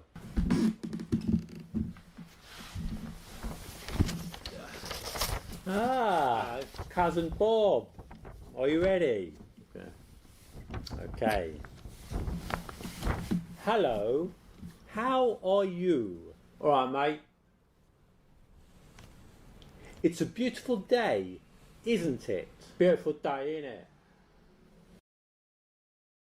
Beautiful day, isn't it? I don't know. I'm not quite sure what was wrong about my vowels on it. I think I'd have to. I mean, I'm not disputing that they were wrong, but I'd have to figure that out.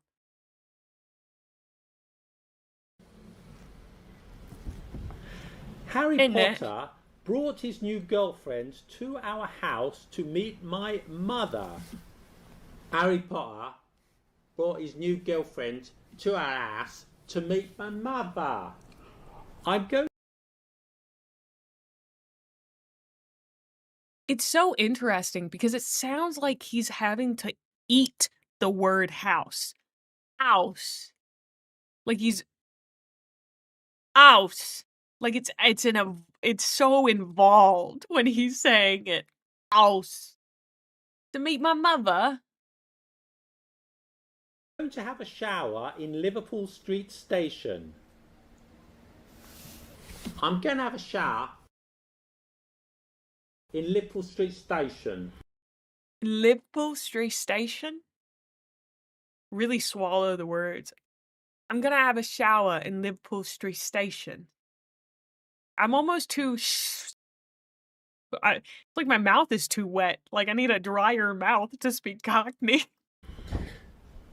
I can't go south of the river, my friends, because I haven't been vaccinated. I can't go south of the river, mate, because I ain't vaccinated.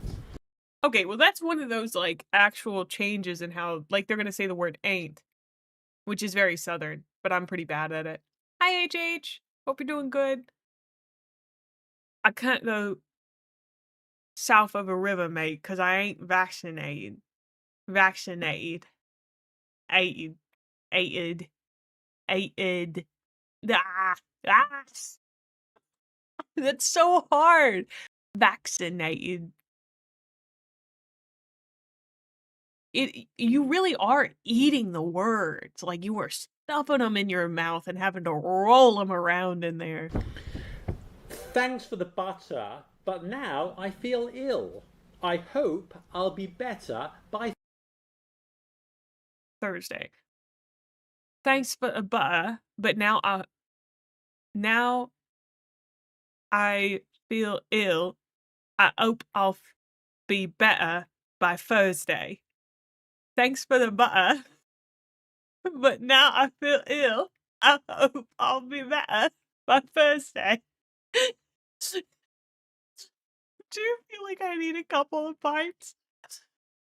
Staff. I gotta go staff. Honestly, what it's you know what? You're actually not chewing the words. You are scarfing them down without chewing. It is such a how do I explain this? It feels so wide. Yeah. It should sound lazier, but I'm so used to pronouncing everything that it's actually pretty hard for me. Thanks for a butter, but now I feel ill. I hope I'll feel better by Thursday. By Thursday. But it just becomes gibberish while I'm trying to say it. Thanks for the butter. Thanks for the butter. Thanks for the butter. Having a breakdown. I feel like you're supposed to talk like your mouth is numb. Yeah, that's kind of how it feels. Thanks for a butter. But now I feel ill. I hope I'll be better by Thursday. But see, I still feel like I personally just had a little too much of a pronunciation pronunciation to make it as somebody with Cockney accent. Try with the tip of your tongue pressed against your lower teeth and you're not allowed to remove it. Thanks for the butter, but now I feel ill. Oh, the bottom teeth, not the top teeth. I tried it with the top teeth. I was like, that's impossible, Ash. Idea. I'm becoming British. Thanks for a butter, but now I feel ill. I hope I'll be better by Thursday. That's really bad. That's so. I feel like I have a lisp now. I have the weirdest lisp I've ever had in my life. Thanks for a butter, but now I feel. Yeah, I guess I use a lot of tongue to talk. I guess it just, I don't know. Thursday. Thanks for the butter, but now I feel ill. I hope I'll be better by Thursday. That's a pretty The intense weather in Hackney is lovely in autumn. Wait, what other accents am I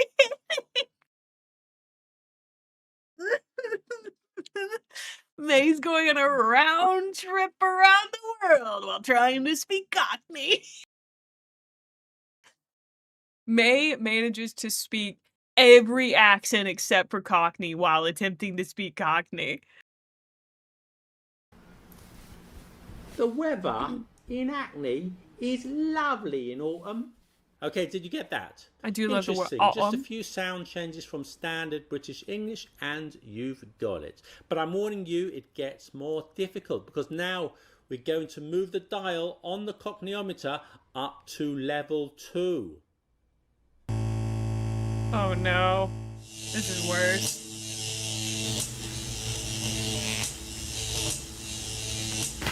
Okay, on level 2, in addition to pronunciation changes, we're going to look at some Cockney expressions and vocabulary, which Maybe are this will different help. from standard English and not just pronunciation. You should still understand quite a lot, but it's getting difficult. Wow, the pretty girl I met in the West End is very rich. Cool, blimey, that fit bird I met up west is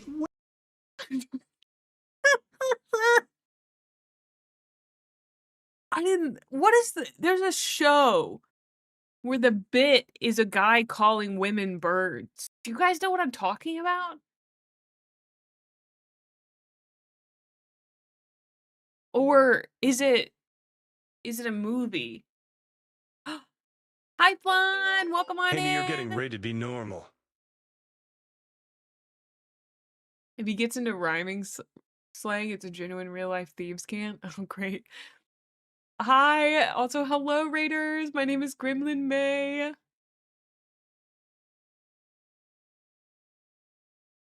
I'm a variety VTuber, and I stream whatever makes my ADHD go burr.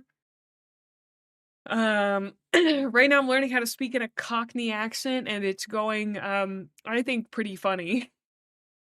I hope you're doing well too, Flan. I hope you had a good stream. What were you streaming? Oh, let me give you a shout out.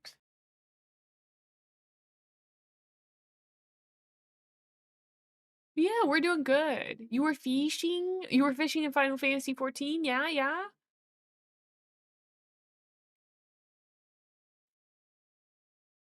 Oh, nice. That's very exciting.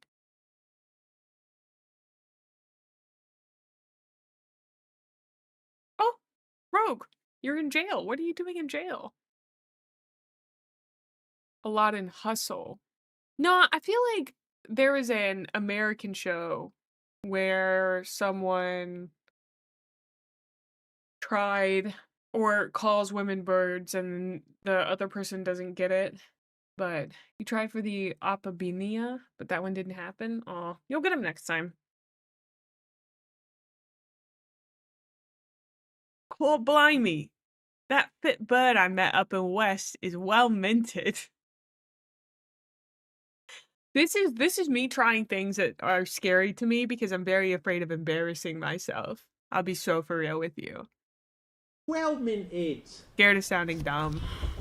£10 for a tub of jellied eels? That's ridiculous. £10 for a pint and a tub of jellied eels? Do me a favour. I love do me a favor. Rogue, you're really multitasking. Thank you, thank you. Blimey. No, it's British. Oh, you never heard someone say Cor Blimey. I thought it was British. Maybe it's Australian. £10 for a pint and a tub of jellied eels? Do me a favour. Favour. The gentleman was smoking cigarettes in the toilet. Oh no, is he going to say the word? Stop it, my friend. That's not right. Please leave immediately. Just hate that the British say this. My car from a suspicious gentleman on the old You can't say that road one. for £250.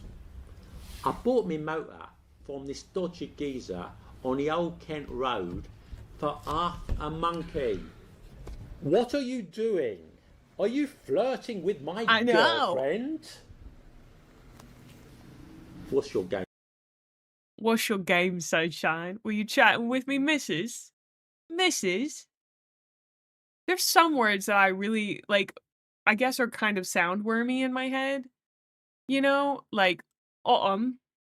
I love the way that autumn, the glottal stop there. Autumn. Mrs. Sunshine. Were you chatting up me missus? It's getting difficult, isn't it? But we've not finished yet. Now we're going to move the dial on the cockneyometer up to the maximum, to level 3. Level 3 Cockney! I'm giving it all she's got, Captain. If I push it any Not the harder, cigarette the whole word, thing yeah. will blow. He's all Cockney out. Ain't that something, mate? Now, level 3, as well as the other changes, we are going to use Autumn. Cockney rhyming slang. Now, this is a particular type of slang which is unique to London. Let me explain. Let's look at this phrase. Wait. This is when Barney Rubble. Trouble. This is Basher. From Oceans 11, 12, and 13. When Barney Rubble. Trouble. It was invented to avoid cops knowing what people were talking about. Interesting. Like, do you guys know Barney from, not Barney, Basher? Don't copy his accent, though.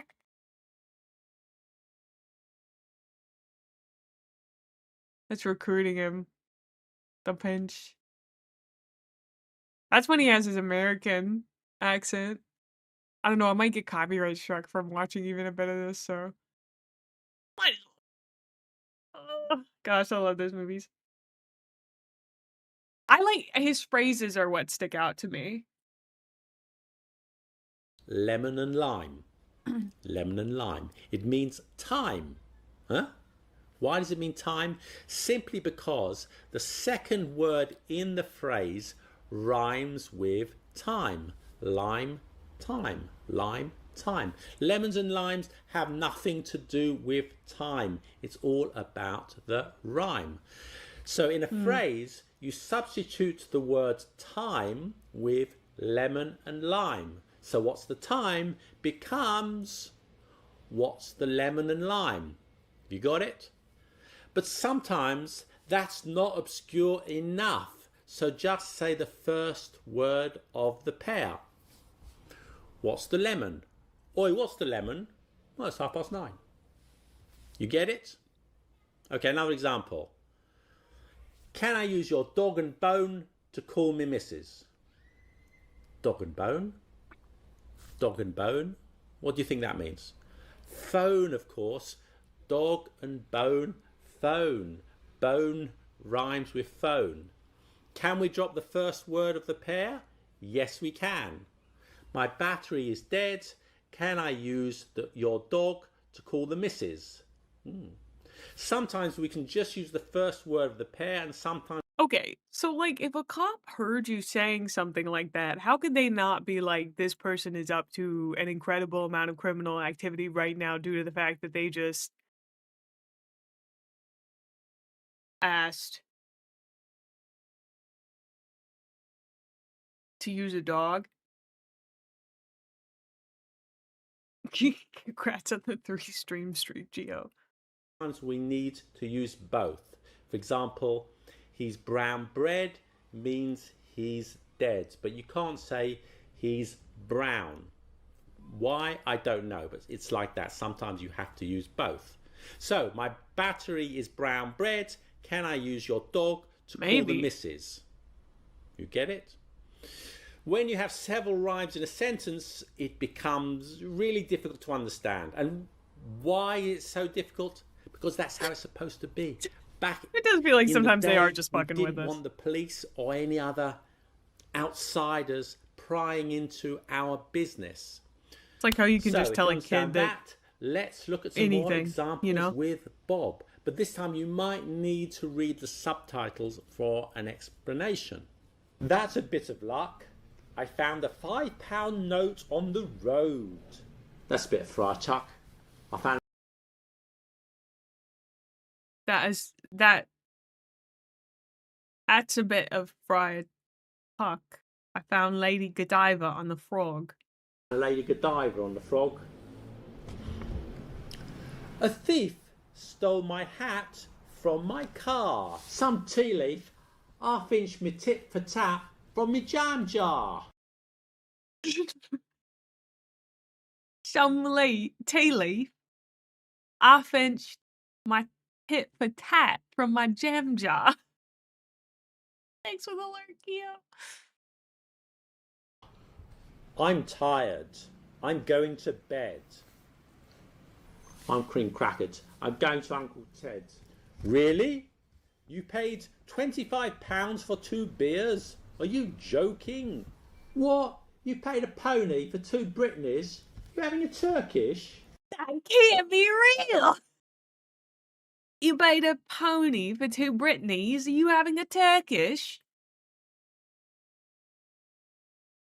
A Turkish bath? Having a laugh? Are you... You have like... There's like 7 levels. Can you move your ass? I can't See you later, see Fawn. the Thank television. you again for the raid. Move your kai, but I can't see the custard. Honestly, I'm really glad sorry, they my don't. friend, but that Rolex is a fake, and I'm not lying. Sorry, Mel China, but that Rolex is a Sexton Blake, and I'm not telling porkies neither. Porkies. Pork pies, lies. So he cut off his hair and got a tattoo of his wife on his face. So he cut off his barnet and got a tattoo of his trouble and strife on his boat. I'm broke. Can you cash me a cheque? I'm Brassic. Can you sausage me a Gregory? So, Jungle Tribe to our solar panel, give us a hunger strike or leave a Clark Kent, and see you next lemon. What the f*** are you talking about? So I'm Very dorky, but I kind of love that. I kind of love that.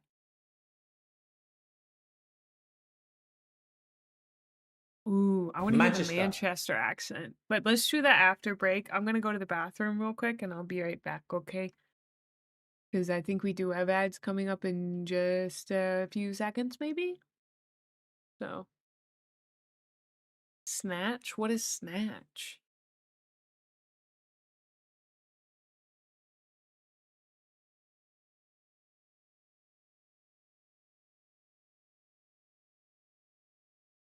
Oh.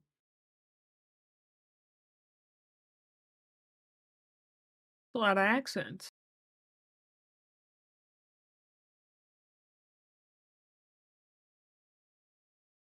Okay, okay. Well, when I get back, we'll talk about it. BRB.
Alright, I'm back.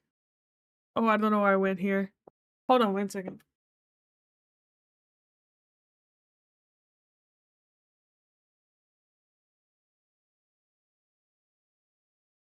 I think oh, I think I do want to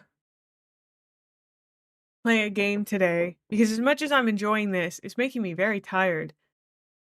I think I was very tired anyway, but yeah, yapping takes a lot of work, you know?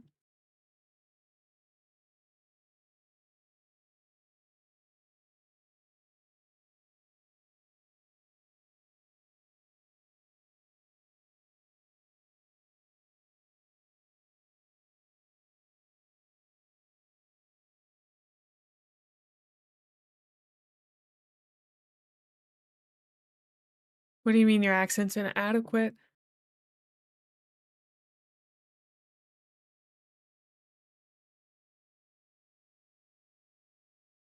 Spin class is getting the best of me, okay? It took a lot out of me this morning. I just want to curl up into a ball and lay down. Let me boot up Rue Valley and see if I can get it to I mean, like, I have a very standard accent. I'm lucky that I have a pretty good voice from what I have been told.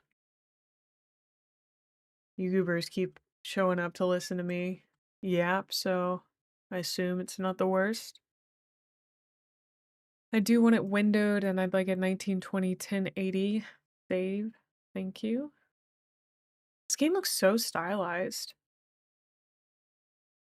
Why isn't it changing? I don't know why that didn't work for a second.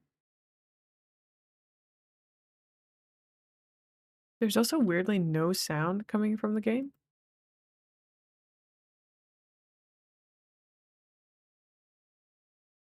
Thank you, thank you.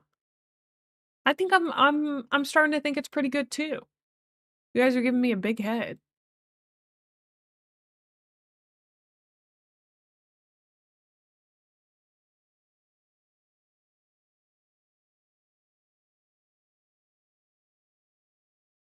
Like, people aren't even sure if PNW English is an accent or just a bastardization of Canadian and California. I get that. I get that. As somebody who knew a lot of PNWers, like, they don't really seem to have an accent to me. But I also came from a place that's so heavily accented, you know? Well, I gotta change the...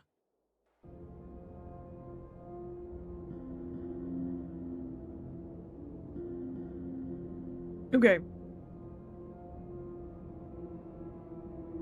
So we have to define our character personality. I saw somebody... Who was it in the Discord that said they made their person so anxious they couldn't talk to the guy on the phone? What was it? Oh, Ash.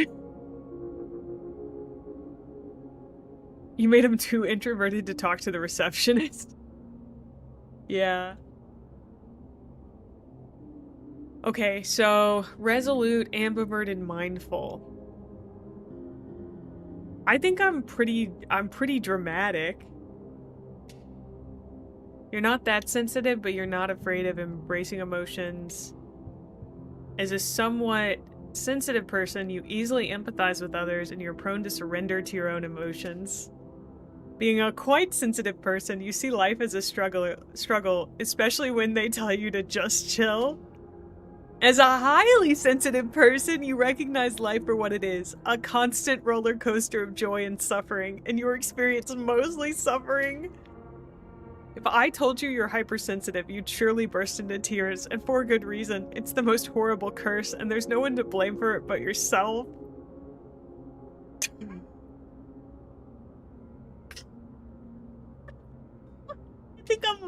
I think I'm at the dramatic. I might be back here. If I'm lucky. I think As a barely extroverted person, you have no problem with spending time alone, but sharing the highs and lows of life with someone else is always preferable.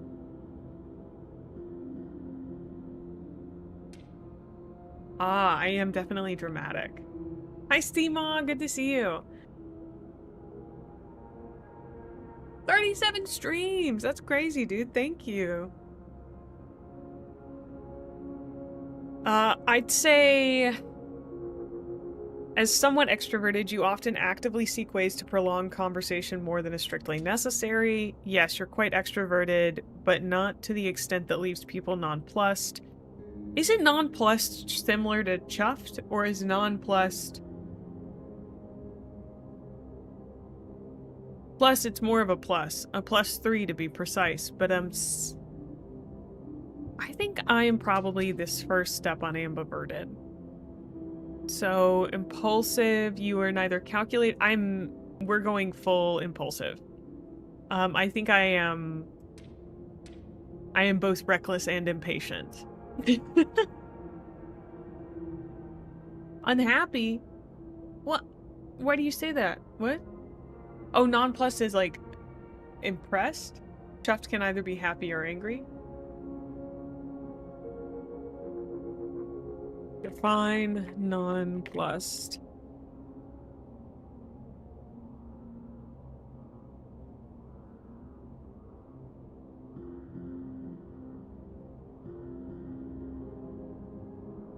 Unsure about what to say, think, or do.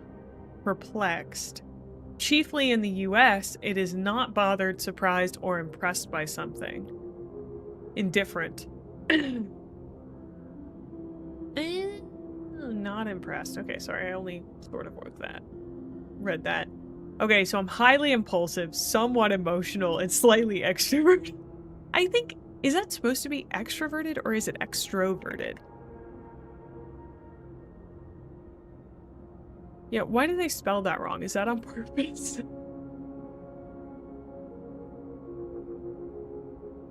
We're gonna wake up. Wake me up! Wake me up inside! Save me from the nothing I've become. The frenetic sound of a century-old clock nudges you back to the present. The stale air perfectly complements the image of the old motel room.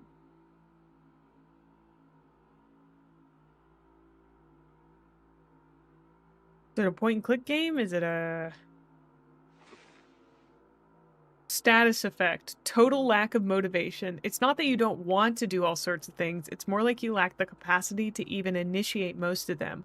What is left of you is a creature driven by its basic needs and quirks. I just opened this game, and I need them to stop reading me like this. I just opened this game. It is so rude of them to call me out as someone with this specific status effect. Look at that. Look at that. Can you believe this? Crazy. You can't be doing that to me. Still with me, Mr. Harrell?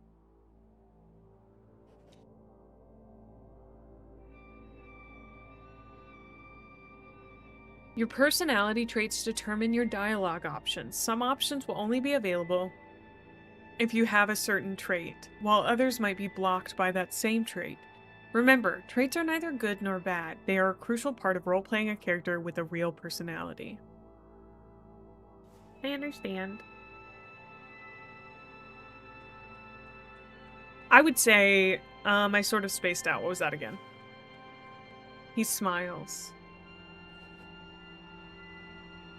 No worries, Mr. Harrell. I'm aware that you may be experiencing a slight lack of motivation right now. Slight? Well, honey, do I have news for you? I'm turning the game up.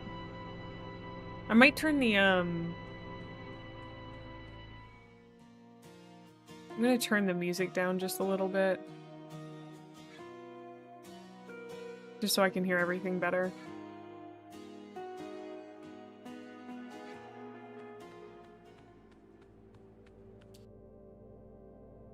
Red ribbons on the character portrait show the status effect your character currently has. Status effects have a negative impact on your personality and dialogue options. I understand.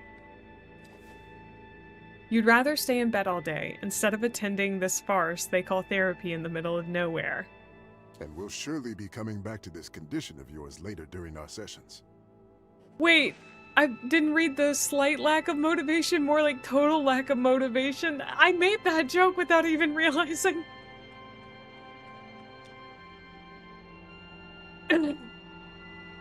Your personality is represented in this part of the screen. It shows your personality axis that you... Oh, bye, Drakey! That you define during character creation, as well as the trait that you chose. Select/hover over a trait to see what it is and what it does. No problem. But for now, I just want you to acknowledge its existence and try to stay aware of it at all times, if possible. Uh-huh. On their deathbed, people mostly regret the things they haven't done. Do you do your best to die in a freak accident instead of a bed? Wait for this, wait for that. Enough is enough. People may prefer comedy, but life only writes dramas. Sorry, I'm looking at things that are underneath my head. I apologize. Silence befalls the room, a muffled clanging sound from outside only making the moment more uncomfortable. I'll try. That's good. Lie. Now, in order to keep us focused, I always limit the session length to exactly 1 hour, hence the alarm. Dude, the toe tapping is so relatable. However, since this is your first session, I'll allow a few questions, if there's anything. Can't you simply state that I'm fine so we can both move on with our lives? Is another session really necessary? I was hoping this would be a one-time thing. Why do we have to do this here in the middle of nowhere? I'm impatient, so I'm gonna say no questions. He glances at the clock, almost too fast for you to notice. Correct. That's it for today. A lot of banging going on outside. You should go and check in at the office. Your room is probably ready by now. Okay. Give me my coffee, you jerk! Next to you is the source of the clangs you heard from inside, a young woman beating up an old vending machine. Spit it out already! Use left button to run. Can I talk to her? Oh, I can't talk to her. Could she be here for therapy as well?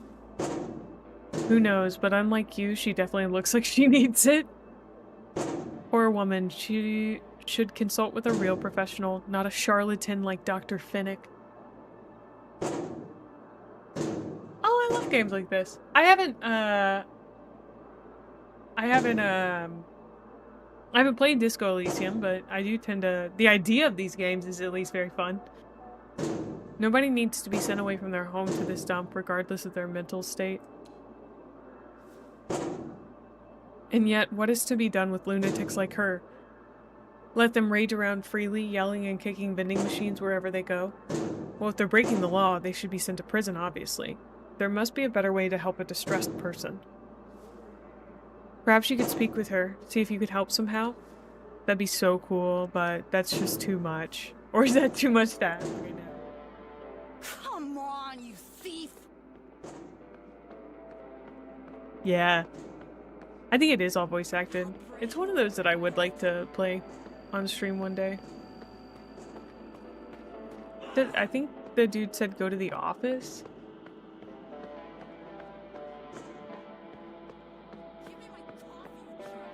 Can I look in these? Plastic bottles, some empty, others half empty, a partially eaten breakfast, some old clothes torn and faded, all covered in a mixture of grease and spoiled orange soda. Amid this murky pool, you catch a glimpse of your own face. Just walk away. We don't need to do anything. Spit it out already! I mean, it's very cool that it's voice acted. It's a little bit more difficult to stream because... Come on, you thief! when that happens, I'm constantly worried about talking over the voice acting and all sorts of stuff. All the attention of the girl behind the counter is occupied by the ongoing phone call. Yes, Rue Valley Motel. Our Coral Destiny internet antenna is down? Try to get her attention. Oh. You come closer in order to make eye contact, and after a few moments she finally notices you, shrugs and briefly gestures towards the phone, mouthing an apology. I'm in a hurry, sorry, whisper apologetically. She looks at you and at first seemingly ignores your plea, but then several moments later you hear her saying, Hey, listen, I have to go now, so let's... I know we'll have to manage without it today. I know. Sorry. Bye. I can't talk to her. It's interesting because the voice acting is different than what's written here. Hi, sorry for the wait. Let's get you into your room. So, number 6. That's the last one on the 2nd floor. Everything is ready for you. This is your key card.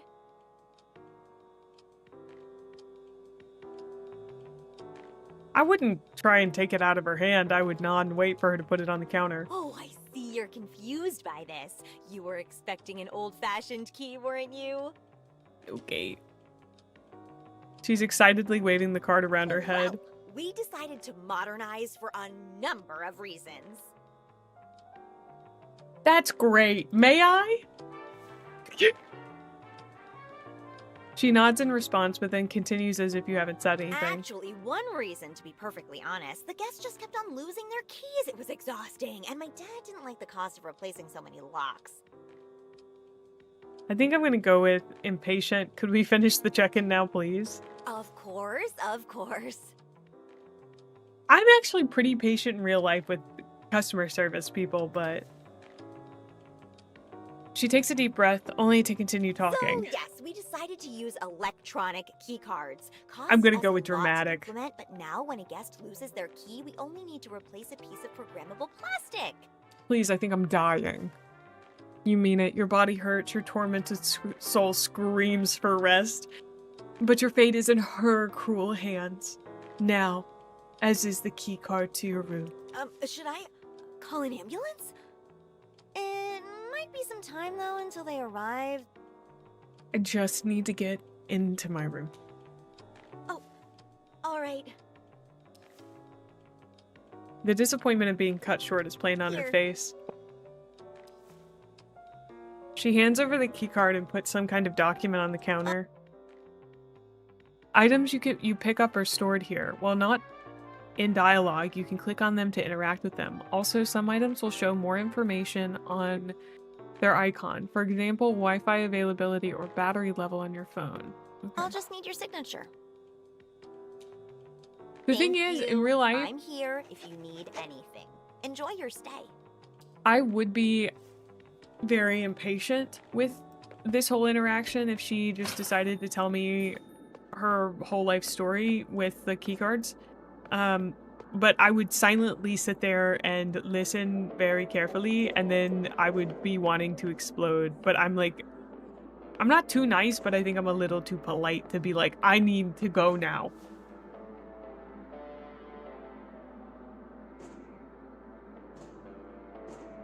See, I don't care about it. Reading a whole contract? That's crazy. Try the knob. The paint is peeling from the wood of the door, but number 6 is new, shiny, and chrome. You press the knob and push the door, half expecting it to work. It's locked. Alright.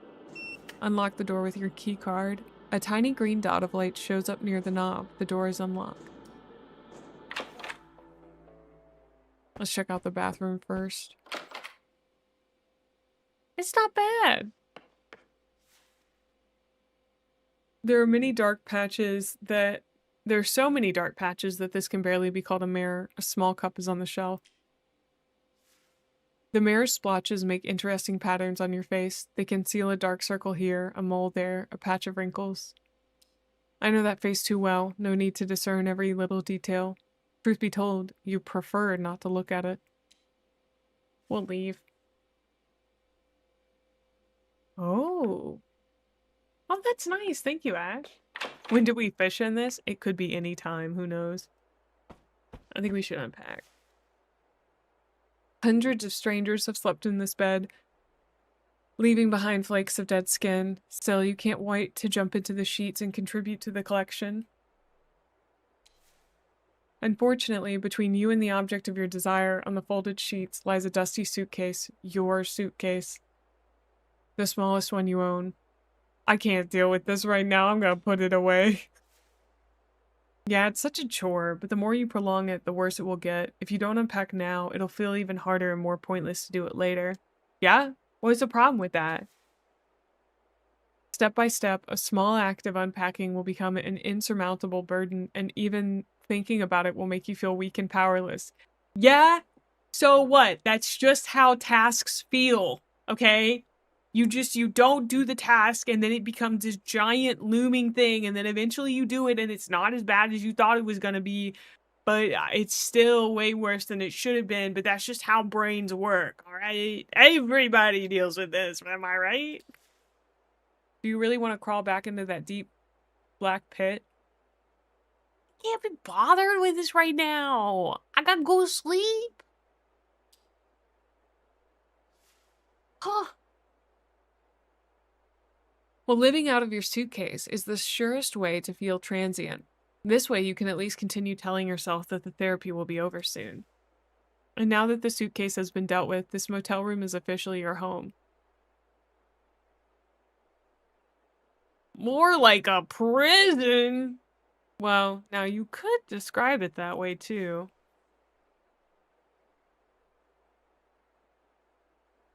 I'm gonna have a sit-sat. The armchair looks exactly like the one in Dr. Fink's room. Let's sit down. You sit on the chair and accept its coziness. Let's get up. Let's go. We can go to the bed and go to sleep. Do you think this is gonna cure my personal lack of motivation? Maybe it'll work. Despite the tight sheets and crisp-looking pillow, the bed reeks of dust and age. Fall into the bed.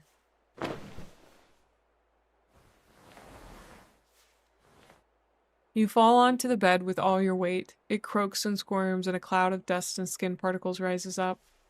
As soon as your head touches the rough pillow, though, tiredness overwhelms you. Coming to this nowhere motel to attend therapy you don't need has strained you both physically and mentally. You are desperate to get some sleep, yet after weeks of wakeful nights, you know it won't come that easy. Mess with our phone. The phone bleeps to life with a lock screen that is obviously years old. If it wasn't a collection of pixels, it would be musty with age and neglect. Wait. Play a quick match of hyper-casual protagonists. Scroll through your feed to kill some time. That's what I would do. If it cures real-life mental issues, I would recommend it to everyone I meet. Hey, we'll see. And hope sleep will come.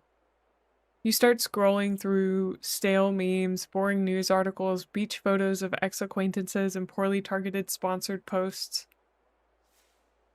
In one picture, a grinning middle-aged stranger is apparently showcasing his newest baby. Thanks to a cleverly applied filter, both of them sport donkey ears. In an overly long and arguably racist video, a non-native speaker is repeatedly making embarrassing linguistic errors. They often turn out to be unintentional double entendre. Hilarity ensues.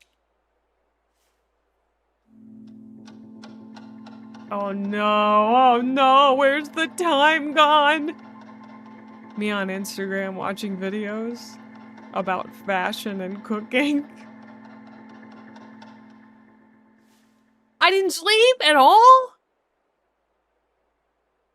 After a while, you realize that neither the pictures nor the posts are loading correctly. Check the signal. 1 bar, but you get the feeling that if it could, it would show half a bar. Seems like all these posts were from some time ago, stashed needlessly in your phone's memory. Unless you hook up to some local Wi-Fi, you won't get much internet here. Put the phone back into my pocket.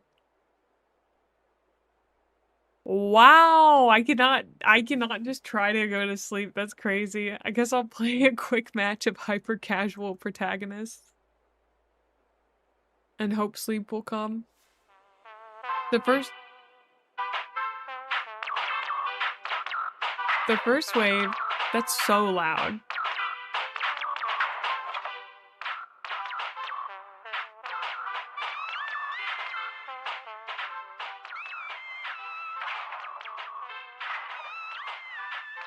Okay, I'm gonna try to get through this fast. The first wave of tiny bow tie wearing antagonists appears on your phone screen. Touch one of them. You tap the one carrying a golden fork and he instantly turns into an amorphous purple splotch. A matching splotching sound effect plays at the same time, further confirming that the bow tie wearing golden fork carrying antagonist is no more. I guess I'm supposed to squash them all. Sigh and continue squashing them. And where'd all the time go? Yeah, I kinda hated that music, I'm sorry. I did turn down my personal, like, headphones.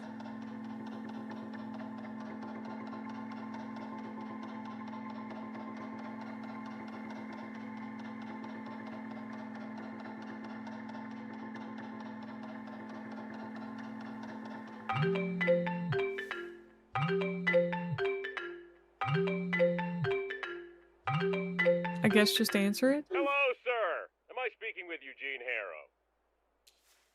The line crackles heavily as if the man is speaking from the distant past. What can I do for you? What can I do Well, you Mr. for? Harrow, the real question is, what can we do for you?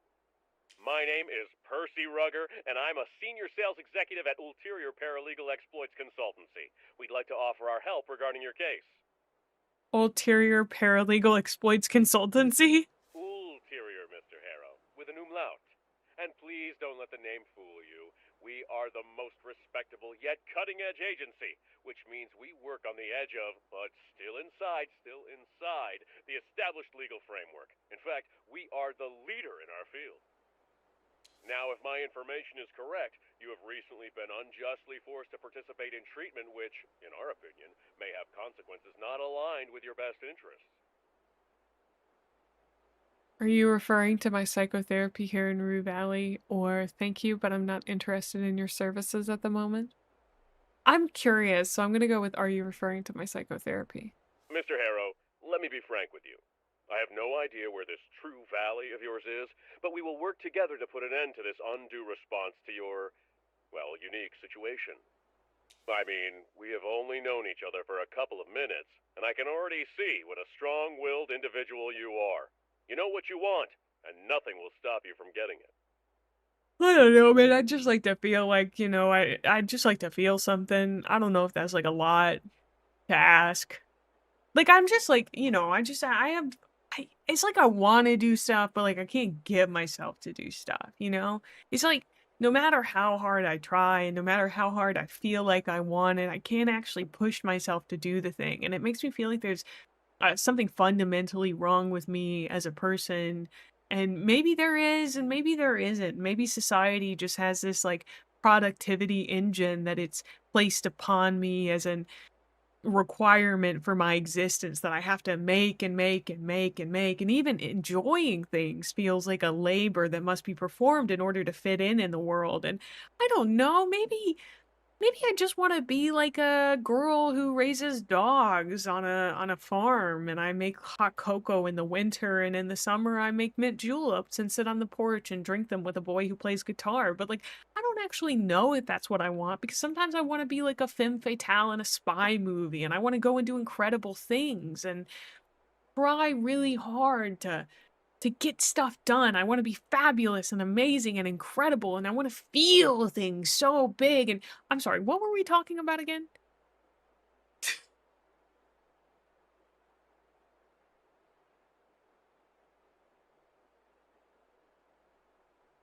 That was a really long bit. I hope I can clip it.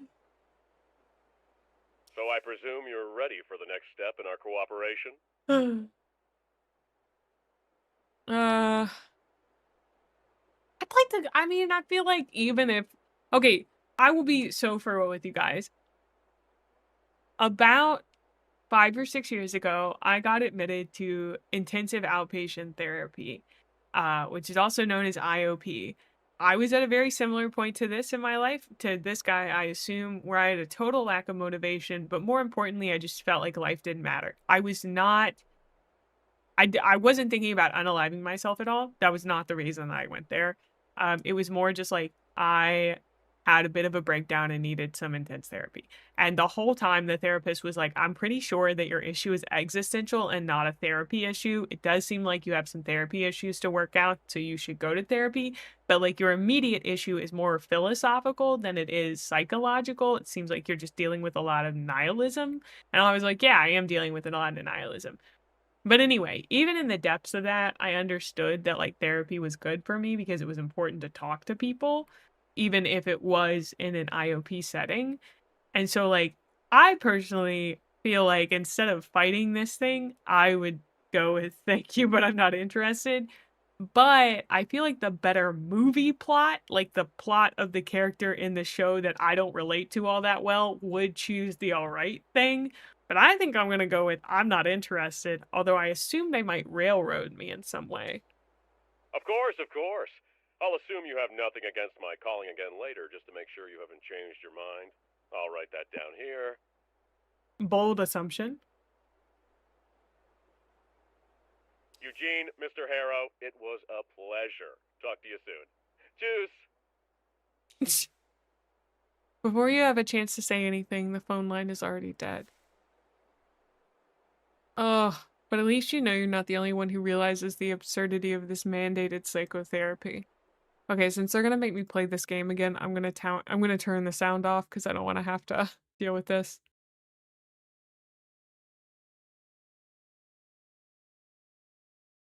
The game starts and the already familiar antagonists appear to wreak havoc on your pile of boxes. Squish them all. Okay.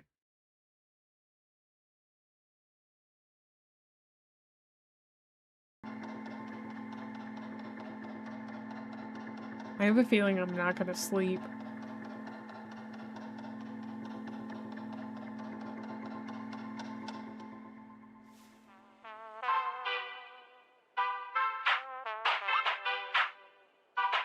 Nope, the music is still fucking going. I'd like that shit to stop, please. Thank you. As your mind spins around the absurdity of this game and while your fingers roam aimlessly across the screen, a group of tiny bow-tie wearing antagonists gather near the pile of boxes at the bottom of the screen. Tap the pile of boxes. Absolutely nothing happens. The little guys keep gathering around, keep squashing them. As soon as you're about to get the one with the goatee, a slightly larger antagonist with a monocle and pocket watch enters the play area. Try to understand what's going on. You stare at the bunch of random characters on the screen, but the sense of it all escapes you. I guess, why are they gathering around that pile of boxes? Tap on the big guy. You press your finger against the monocled watchman, maybe a bit too hard. The tip of your finger slips and you almost drop your phone. You look at the screen after your heart almost skipped a beat, and you see that the whole screen is taken up by bold fat letters saying, Temporal Disruption. Just quit the game. With a quick swipe. Okay. I didn't get to read that. That's fine. And as your mind begins to drift, reality fades away. For a precious moment, there's only darkness and silence, but your mind refuses to calm down, and soon your thoughts start chasing each other in circles. This is your mind map. It is a representation of all the memories you have and how they are connected.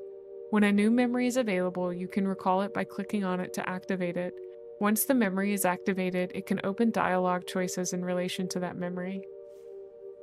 What? I read that, but I don't know.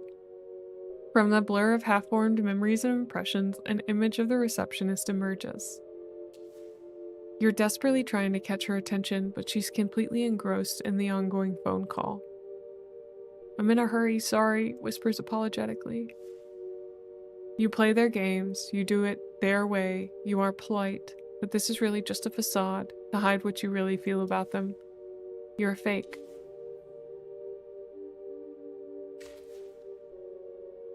You see yourself lying in bed in your new motel room, holding your phone right next to your right ear. My name is Percy Rugger, and I'm a senior sales executive at Interior Paralegal Exploits Consultancy. We'd like to offer our help regarding your case. Ulterior Paralegal Exploits Consultancy? Sounds like a legit organization, don't you think? One of the swirling images, the bushy eyebrows of your new psychotherapist emerge, bouncing up and down as he talks. I sort of wandered off. What was that again? You can't stay in the real world for 1 second, can you? At least you admit it. The image of the young woman flashes before you in your mind's eye. She's punching and kicking the old vending machine. Could she be here for therapy as well? It is what it is. You have nothing to say, nothing to do, just the bare minimum. As your consciousness keeps spinning around, the carousel of recent experiences warps into a single vision, suspended between sleep and waking.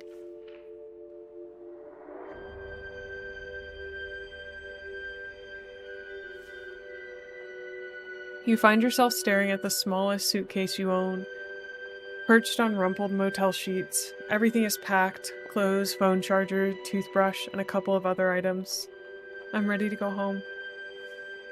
As you reach for the handle, you notice a toothless gap, as if the suitcase forgot to fully exhale. Then the gap widens just a little, and something shifts inside. The suitcase jerks. It's just a faulty latch. Let's go already. Lift the suitcase. But the suitcase feels too alive. With a loud hiss, the seam splits and a snake's head appears, lidless eyes fixed on yours. Then more hisses follow and more snakes emerge, liquid as death and cold as oil. Their bodies twist into knots, ready to spill all over the sweaty sheets. Close it! Close it! You slam the lid down, the latch snaps shut, silencing the hisses for now. I need to check out. Let's bring the suitcase along. Nobody will notice. I gotta get rid of the suitcase. Let's shove it under the bed and get out of here.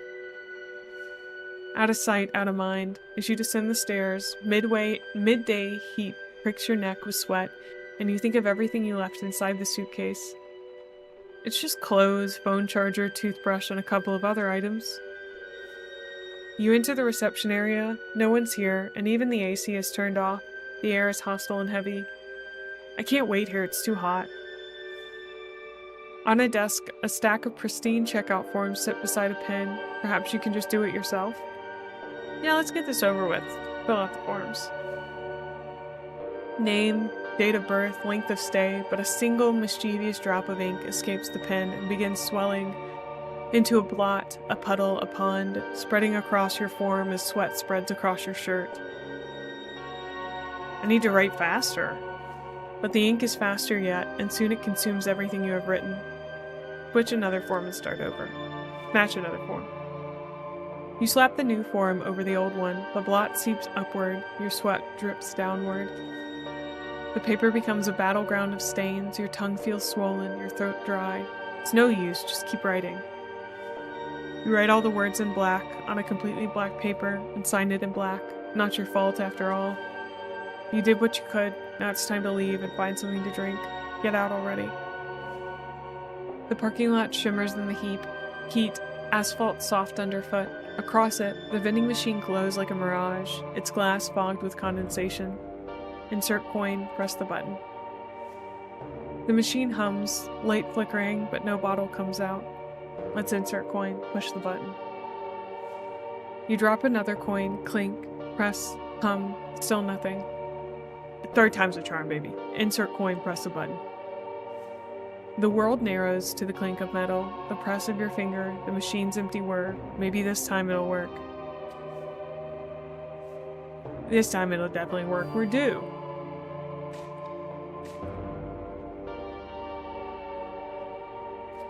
I think I'm supposed to hold to recall. I am B. Don't worry, it wasn't even a real memory. But it is an embodiment of my feelings. More like random neural activity in your brain, synapses sparking from nothing. Best forget about it. I don't know, it feels important.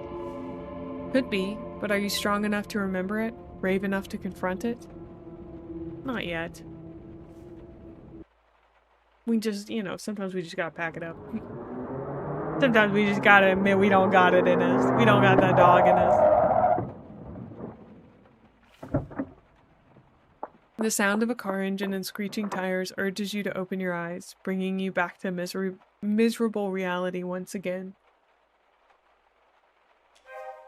Your head is still spinning in a whirlwind of uncontrollable thoughts. Your nostrils pick up a curious smell of dust, and your throat is dry as a desert. Some status effects can have a greater impact on your personality. Thirsty, for example, nudges you just 1 point towards the impulsive side. But some other status effects have a much greater influence, and in some cases drastically change the personality you defined in character creation. Oh, I am beautiful, sweet. I look up to you, girl. You're so much cooler than me.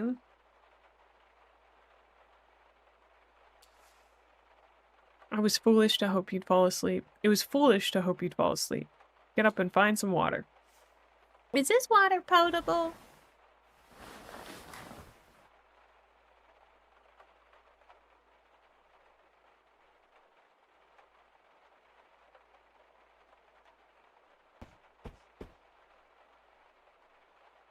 It's a list of rules. I wonder, like, can I just get water from the sink?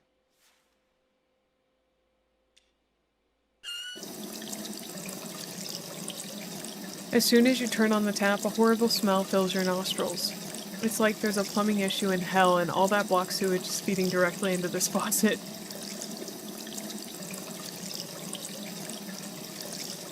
Oh my gosh, I'm so reckless right now I have to drink it. Oh no, oh no. Then you see the water streaming out of the tap. It's a robust shade of jet black mixed with chunks of silt. Listen, if I want to go home, this is an easy way. As soon as the first drop of water enters your mouth, the taste of mud and sharp metal overwhelms you, and before you have a chance to stop, it reaches down your throat and into your stomach. Bile starts rising up with the remnants of what meager food you ate today. The toilet. You barf in the toilet, dude. Oh, that was too realistic. No, I hated that. I didn't like that at all. No, the SFX for that needs to chill out. At last, that horrible, horrible taste of heavy metals and toxic soil is gone, replaced by one of stinging acid and semi-digested foods.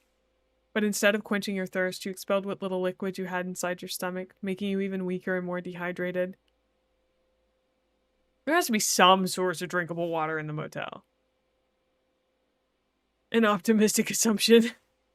Come on, dude. They can't just strand me in the middle of nowhere in a motel with no water.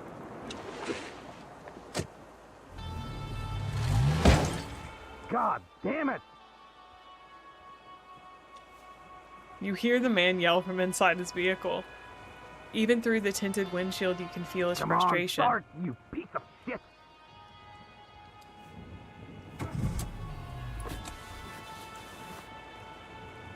Seems like you done got yourself in this situation.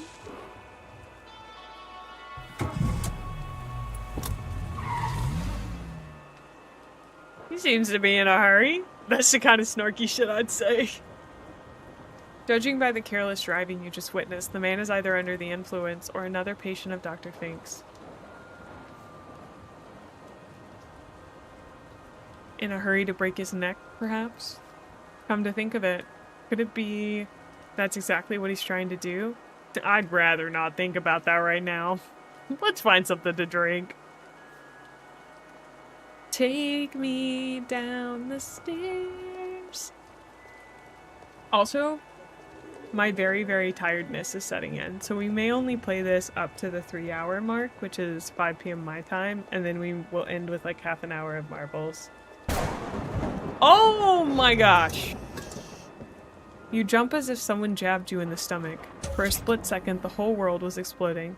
But it was a thunderclap, the loudest one you ever witnessed. At least my reflexes still work. As well as your heart, it's racing from the sudden shock. But there's nothing to use this unwanted excess of adrenaline for, so it keeps lingering, eating you from the inside out while you stand alone and thirsty in the middle of the empty parking lot. Dramatic. That lightning's about to kill someone!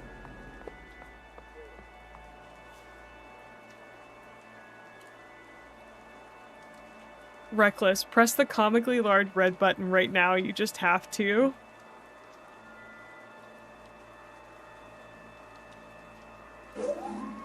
With a bang and a clang, the machine vomits out a bottle of water. That's it? Wait, does this mean that water is for free? Check the label on the reddish button. It reads, "Drinking water for the people of Rue Valley, free of charge, courtesy of Coral Destiny." Take the bottled water. The almost frozen plastic feels slippery in your sweaty hand. You can't wait to drain it of the precious liquid.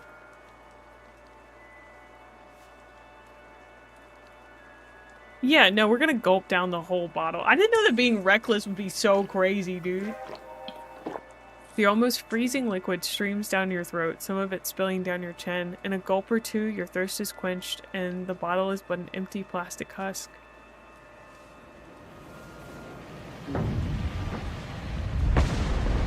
Suddenly, the night sky turns blood red, and you feel an infinite scream passing through everything. Unbearable anxiety washes over you. We gotta go? But you can't run away from the whole sky on fire any better than you can from your own past. Anxious apprehension. At least I don't have to face it. Close your eyes. Your eyelids connect and darkness greets you for a mere second, but as always, the carousel of suffering starts spinning immediately. How do I stop? That's easy. Simply stop being you. What kind of answer is that? The receptionist says whimsically, emerging from the whirlwind.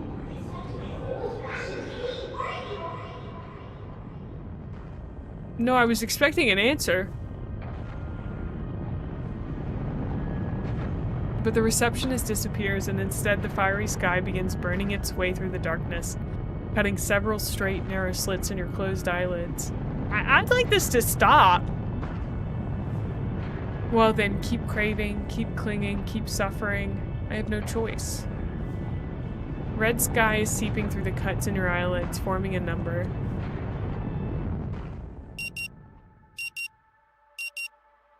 Now hold on one darn tootin' minute. Still with me, Mr. Harrow?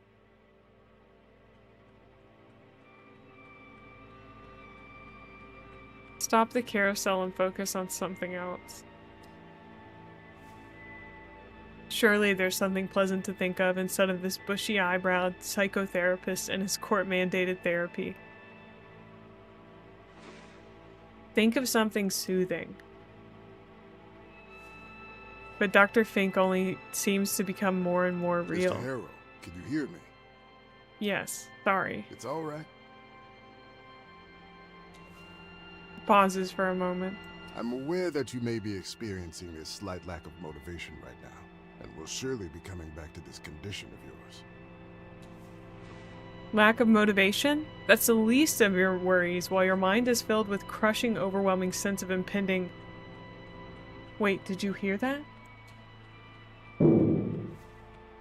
A muffled sound of metallic clanging from the outside diverts your frail attention. For some unknown reason, your heartbeat accelerates and cold sweat appears in your armpits. At all times, if possible.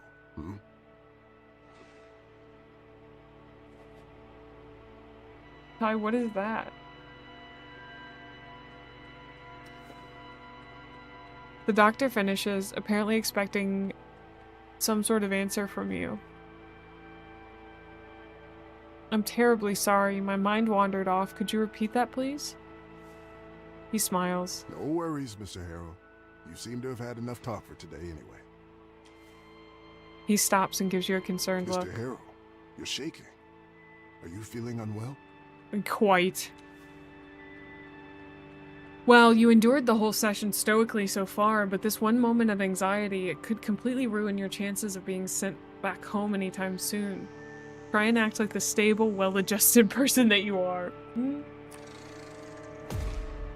I'm too sensitive. I'm so sorry. You open your mouth with the intention of convincing him that you're fine, but the stress is just too high to control and instantly overwhelms you. I'm gonna cry. That's what I always do. Your face wrinkles in spasms and tears burst out of your eyes suddenly, as if a pressurized canister full of ocean water has been ruptured by a stray bullet. It's all right to let it out. You recognize great compassion in his voice. Gradually, sob by sob, you calm down and your breathing slows down to its usual tempo. There are tissues on the table if you need them. Nah. We wipe our tears with our sleeves like a man. Feeling a little better? Gotta be well adjusted to win this game. It's high difficulty. I understand. He pauses for a moment. May I ask, how is your sleep these days? I haven't slept in months. Is that so? He seems to inspect the dark circles under your eyes. Well then, if you happen to have trouble falling asleep tonight. He opens his hand, revealing a single purple pill lying on his palm. There's no reflection in his glasses. Above them is a pair of bushy eyebrows. Let's reach for the pill. Remember, what I'm giving you is a mild, non-prescription herbal hypnotic drug. Nothing more. An herbal hypnotic drug? Alright. Hopefully it'll help you calm down and get some rest tonight. We'll continue tomorrow. Alright then. Now you only need to pick up the key card for your room. And I'll call the receptionist to make sure everything is in order. Sounds good? Thank you.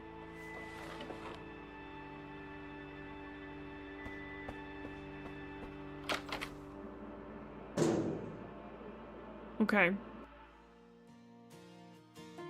Can I not save my game because it's a demo? Or does anybody know the answer to that?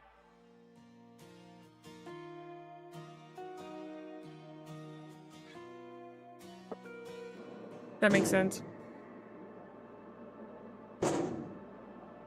The source of the clangs is a young woman beating up an old vending machine. For some unknown reason, looking at her makes you even more nervous. Why am I so agitated all of a sudden? You must have gotten lost in thought for a moment while the doctor was speaking. It couldn't have possibly happened more than a couple of minutes ago, but it feels like an hour has passed since. And then the sound of that old alarm clock awakens you from a daydream you can't remember, and this overwhelming tsunami of dread appeared out of nowhere. Take a moment to calm yourself down. You point your gaze towards the endless unmoving desert, calm in the distant. But not so much right here, as the machine-hating woman keeps hitting it violently. Yes, you were correct.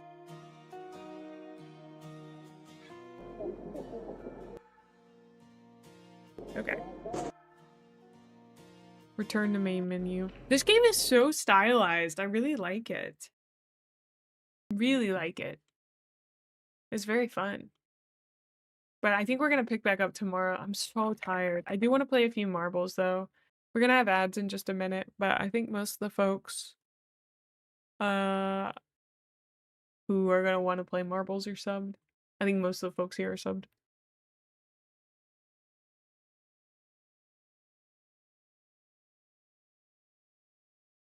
Let me get it set up. We should set up a specific thing for marbles. Okay. Yeah, the commands. I'll have to go to the bathroom. I don't want to do this creator program thing. Oh, yeah. I was supposed to go check out the skins. Skin slot. I have 25 of those little tokeny things.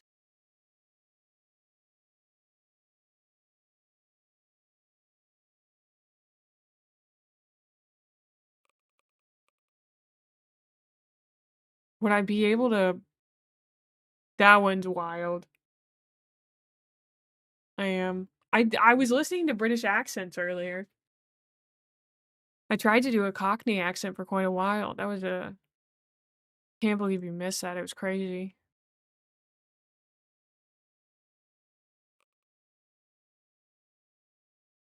How do I get more of these little things? I guess I just gotta play some more.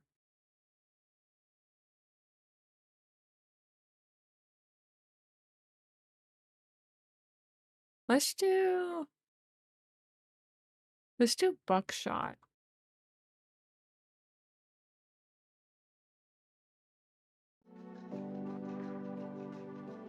Alright, exclamation point play to play. I'm gonna join. I'm gonna run to the restroom real quick. And then I'll be right back. So you can still do the exclamation point play to play, I think. So, BRB.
Ash, thank you for the Ko-Fi donation, but also, why'd you do it while I was going to the bathroom? That was so funny. Oh, exclamation point play to play. Oh, for some reason that didn't update. Hold on. Yeah, I tried to sneak it for some reason. Oh, hi, Saturn.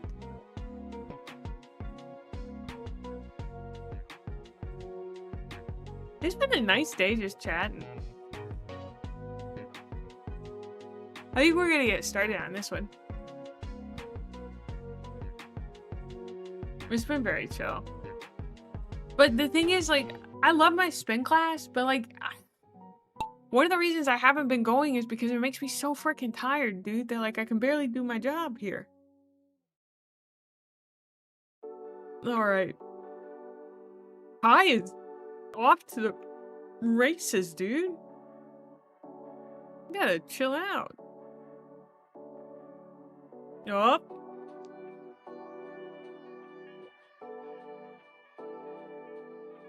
Oh! Adios, Jayburn. I'm so sorry. It's the British.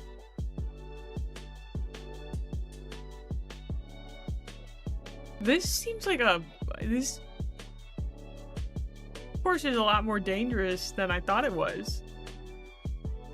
We gotta navigate it with a lot of skill and finesse.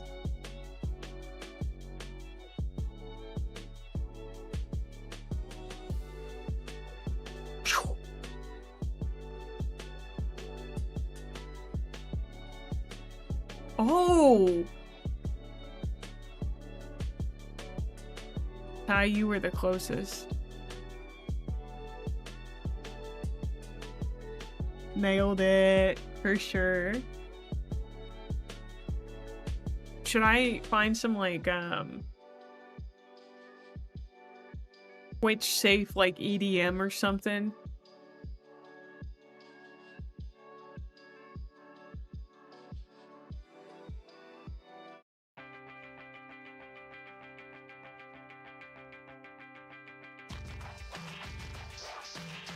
Prom dresses? The DMCA free tune, apparently? I'm nearing the end of my 4th year. I feel like I've been lacking. I have a lot of these. Tears.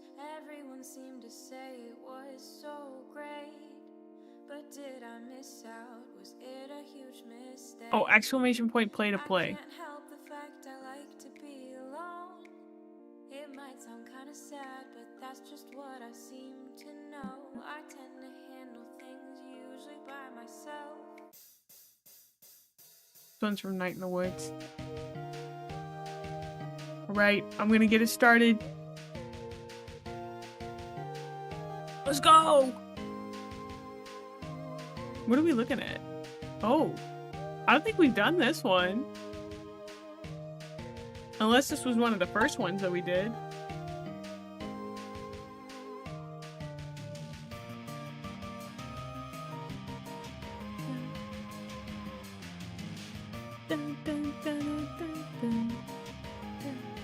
Ooh, right through the spinny thing with holes. Let's go. Uh-oh. Oh.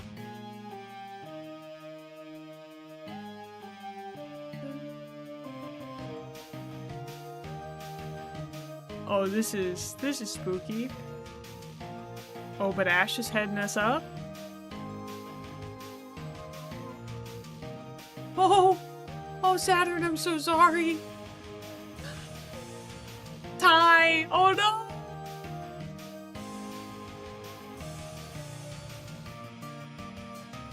I don't think it can squish you. I think it would keep pushing you forward. Oh, that's a slow down one. I've never seen that before. Oh, Ash navigated that so well. Yeah, it's marbles.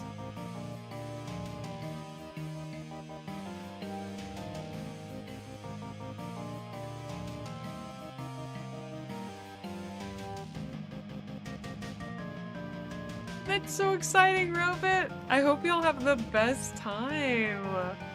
It sounds like it's gonna be a hoot. Yeah, you must have really lubed your ball up. Although, that was a little tense.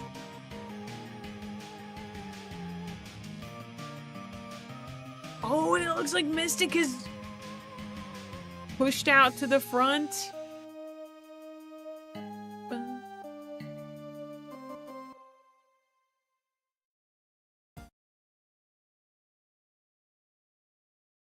I want to play some more Night in the Woods stuff. Oh! Mystic, I'm so sorry. Ooh, dimension hopping. That sounds so fun.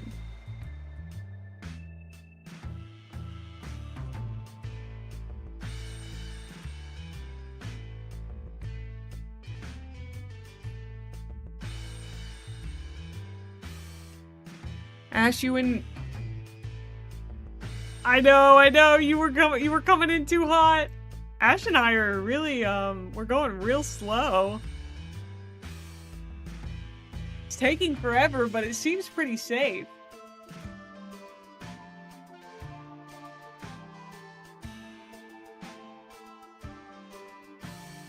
Up, finally moving forward. Can Ash make it, though? Oh! Interesting. Haste makes way, so true.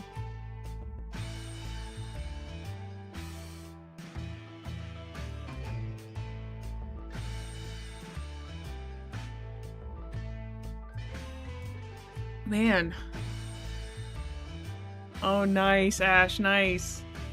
I'm so far behind you. Oh, I may get cut off because of time.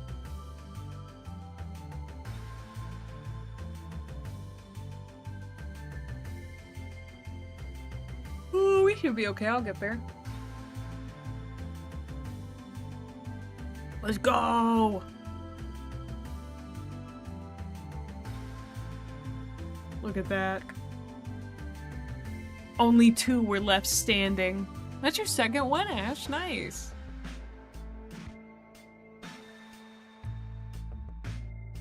Oh, it's one of these.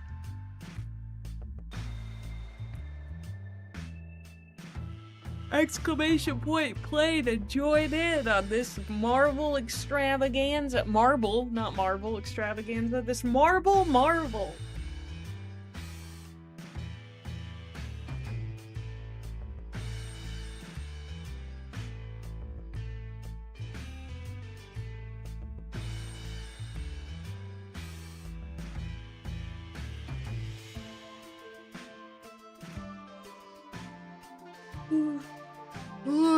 Okay.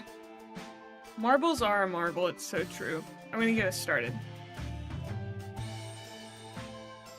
Maybe on days where I have spin class, I should just start sooner. Like Thursdays and Saturdays, I should start at like noon. Oh, my parents come back on Saturday, so thank you, Rofi. I might be starting at noon anyway.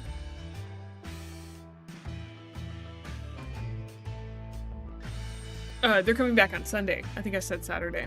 But, once they come back, my stream schedule, I'm gonna still try to stream at least 4 to 5 days a week. We'll see.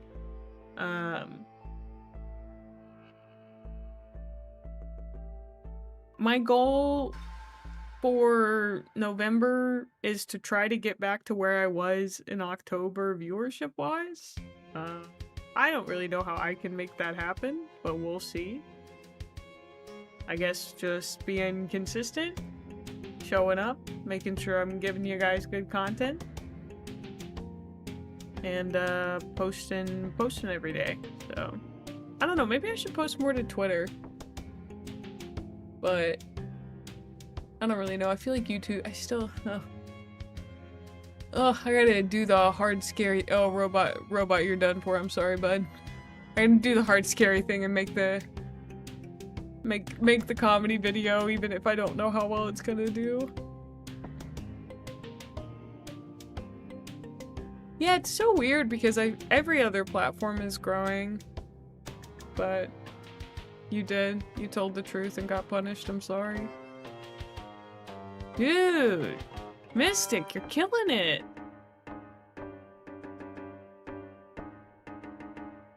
Oh, bye, Saturn.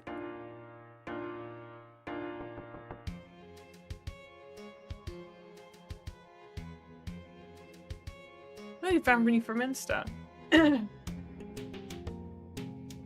That's good to know. I died. Oh no. Yeah, I think a lot of people will find me places. Oh, adios, Ash.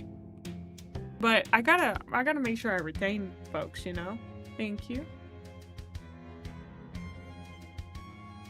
I want people to keep coming back. Because I'll be honest, quite frankly, my viewership numbers have been depressing. But on the inverse, the amount of chats that I've gotten lately, not depressing at all. Exclamation point play to join on in for our next map, which seems to be in the middle of a field of lettuce.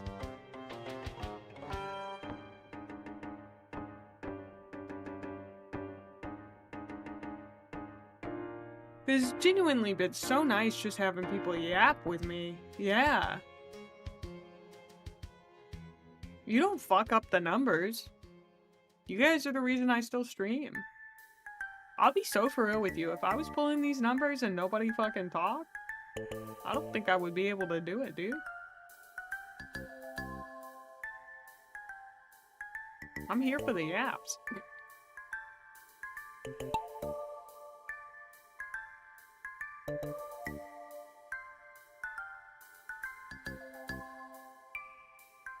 Weird start.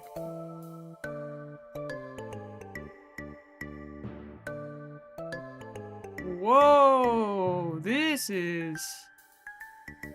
that's crazy. Ooh.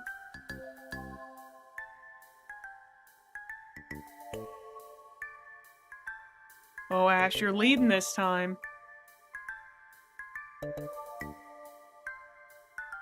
The Yapster is logged on. So true. I don't know, you could pull back, Saturn. You could come back. Look at that. Look at that. Right as you said you got scammed, you were pulled back.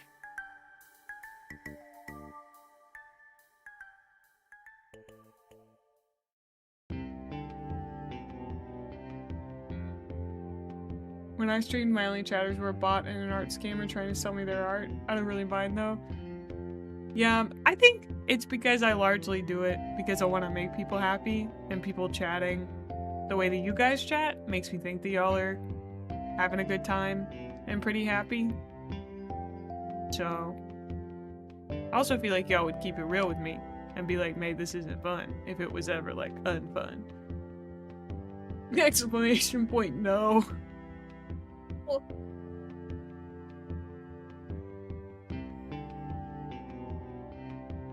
Mae, this is ass? Now, I can't believe you, specifically, you're the one chatter I won't trust. Oh, now you come in with the /J? Mae, I'm having too much fun. Can we do something about this? Yeah, I'll tone it back. I'll do marbles, but I'll be silent the whole time until the very end. And then I'll go, yay! Hey now. Hey now. Hey now. Dun, dun, dun. Hey now. Hey now. Well, Ty, you didn't wait for Ash. I'm sorry I'm airing your humiliation live on twitch.tv, Ash. I apologize. Yeah, it's because of that and only that, and not the 3 years of harassment I put up with from you. Ugh. You just like it here. Hi, Axel. Come play marbles. Type exclamation point play in just a minute. Look at that. Congratulations to Jaybird3151. Right. Okay. I'm gonna be a really bad streamer. 3 years of enjoyment. 3 years of banter. Type exclamation point play. If you win, I'll give you a little smooch. I've been giving you money for those. And whose choice was that? Huh? Right, I gotta lock in. I'm locking in, okay? I told you guys this was gonna be a slightly less fun moment. So we're locking in, okay?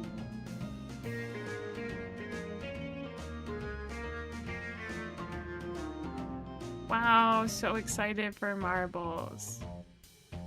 Woo.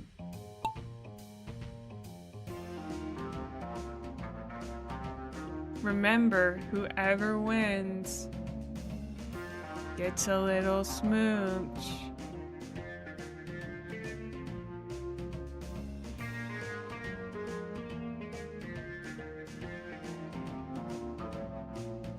Whoa, this is so cool.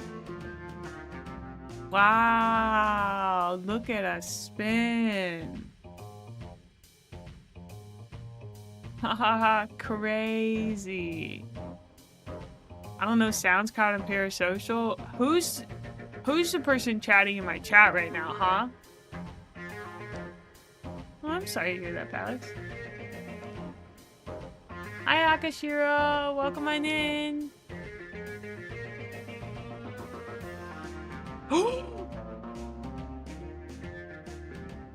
Sorry, that was too big of a reaction. Oh no, I died. Oh no, Saturn, you died. I'm gonna cry for you. I'm crying. I'm so sad for you.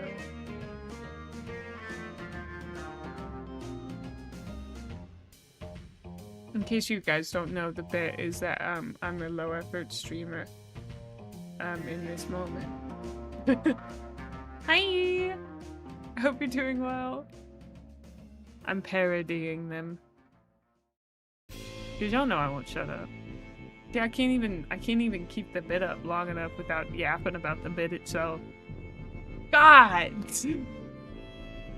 Whoa, Ash, way to go. Congratulations. Here's your little smoot. Mwah.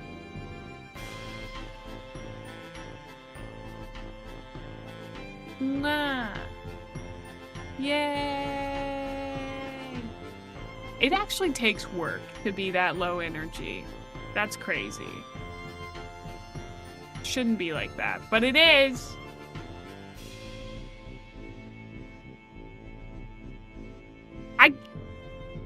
I was the first person to die? That's stupid. Because I was in first place. I flew too close to the sun, dude. Can I get an exclamation point play to play, please?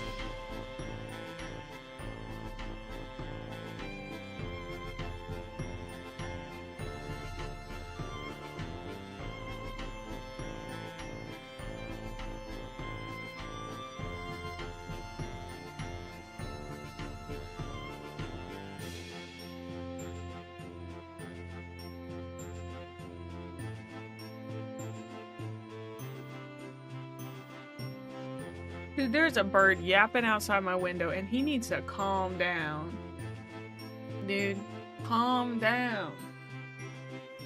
This is the May show, not the bird outside my window show. Alright, we're about to start. So if anybody else wants to join, you gotta do your exclamation point play. 15 stream streak, Axel. Thank you.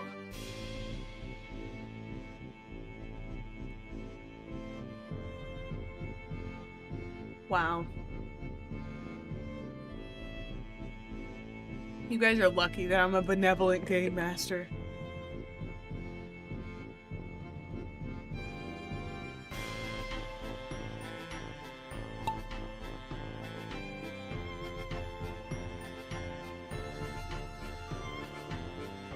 We're gonna follow Light Core.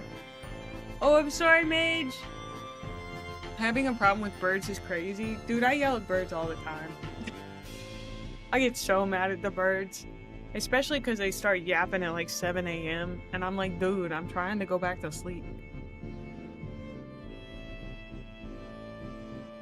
Like, the birds here are so loud. Like, painfully loud.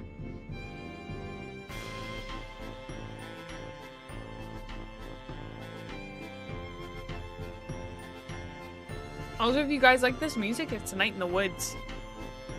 Which is a game that if it didn't take so long to play, I'd play on stream again. The vibes of that game are so immaculate.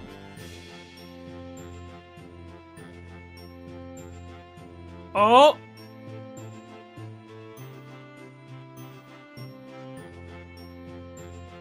Tie? It was so long. And I didn't even go through all the stuff for it. There was still more. Oh, Ty, you gotta buy a long shot. Nice.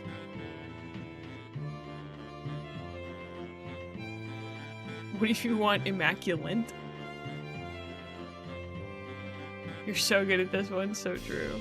Oh, this is... Oh no, it's the chaos track! Exclamation... We need everybody. We're gonna wait until we get everybody.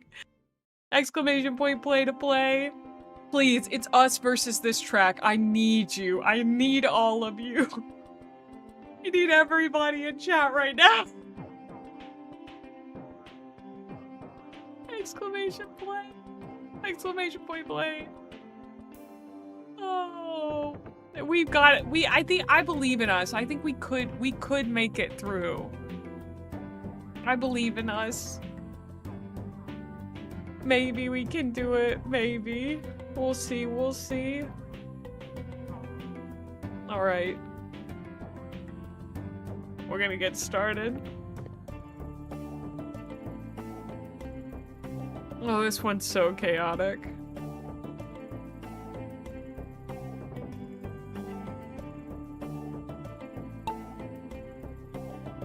Ugh. Sorry, I'm yawning so hard. Oh! Lord, I'm sorry you have to go on Twitch for the exclamation point play to work.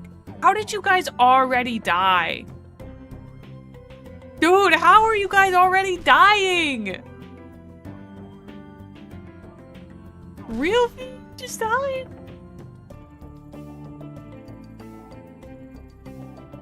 Okay, Jaybird, you're doing good. You're doing real good. I'm so proud of you, dude. Could Jaybird take us there? We wanted it to be hard mode? Hmm. Very hard when you're dead, for sure. Oh no. Oh no, Jaybird's going the wrong way now. Come on. Come on.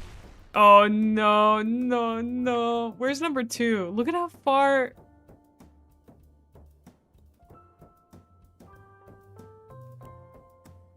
Look at me, I'm trucking. Jaybird, you're trying. I'm proud of you. Oh no. Come on, Necro. You're alive. You are. How did I get into 4th place? Look at Axel. Look at you go.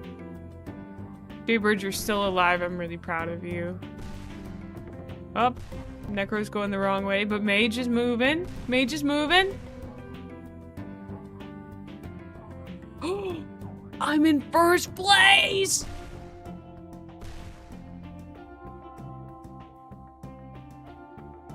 I'm still in 1st place! I'm no longer...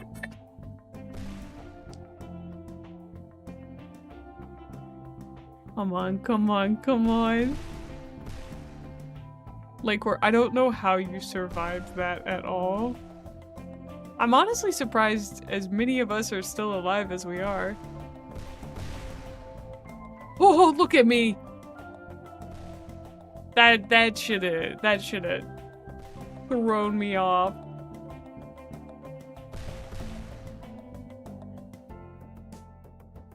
Here comes Mystic. Dude, if I win one of these, that'd be crazy. Oh! No! So close! Come on, come on. Yes!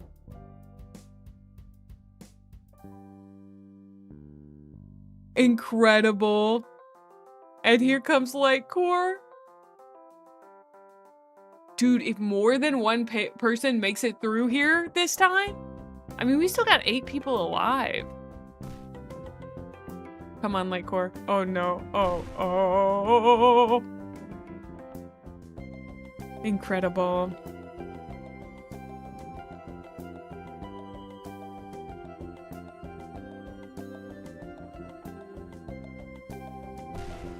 Oh no. Oh.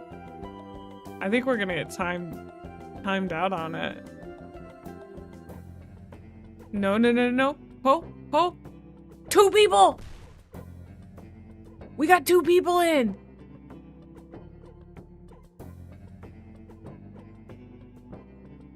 Oh, we almost got 3! Yes, I won!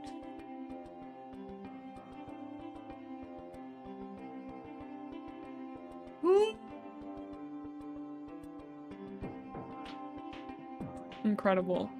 Rigged? No. Yeah, you were so close to 3rd, Ash. So close to a 3rd. Rigged.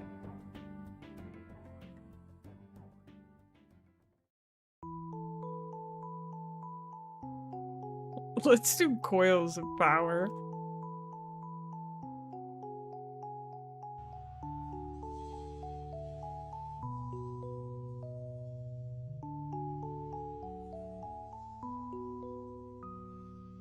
Thank you, Rilfy. I worked hard. Exclamation point play to play. To join in on this deliriously fun game. This silly, goofy game that we love. It does look pretty diabolical, I'm not gonna lie. Pretty crazy.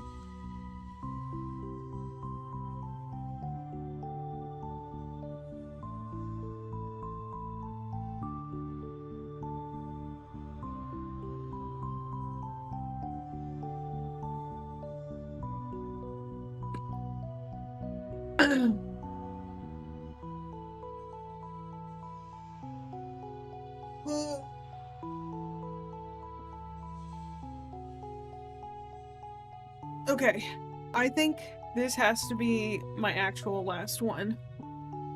I know we were joking about it yesterday, but I'm devastatingly tired.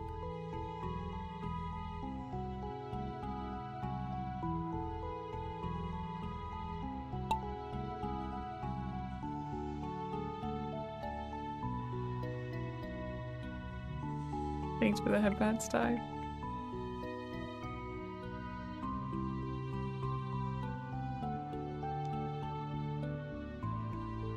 We're gonna follow Axel for right now. Down the tube and out. Oh!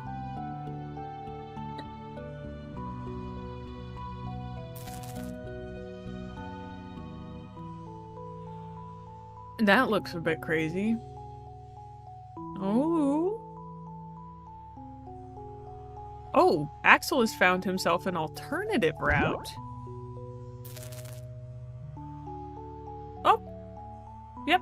An alternative route to the void.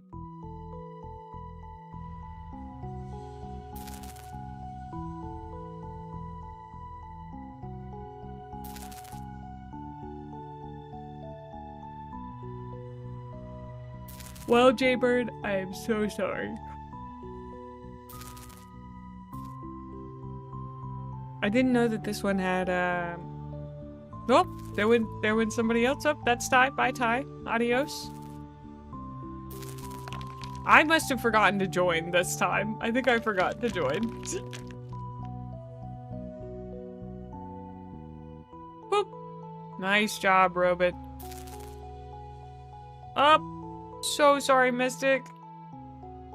Oh, so sorry, Mage. No, no. Robot was our only survivor. Oh, I'm definitely too tired. Oh my lordy. Ugh. Alright, folks, let me find somebody for us to raid into. Thanks for hanging out with me. Golly, I had a good time today. I'm glad we got to check out that, that game that we were playing. Anyone can be a... We're gonna be raiding Bo today.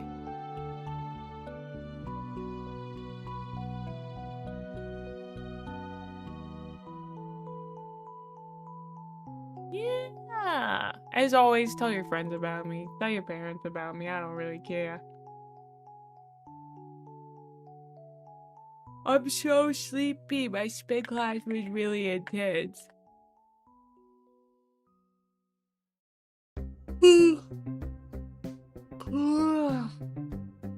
I'm just joking. Go get Bo. Lots of my love. Please, please, please. And I will talk to you guys later, alright? See you tomorrow, 2 p.m. CST. Bye!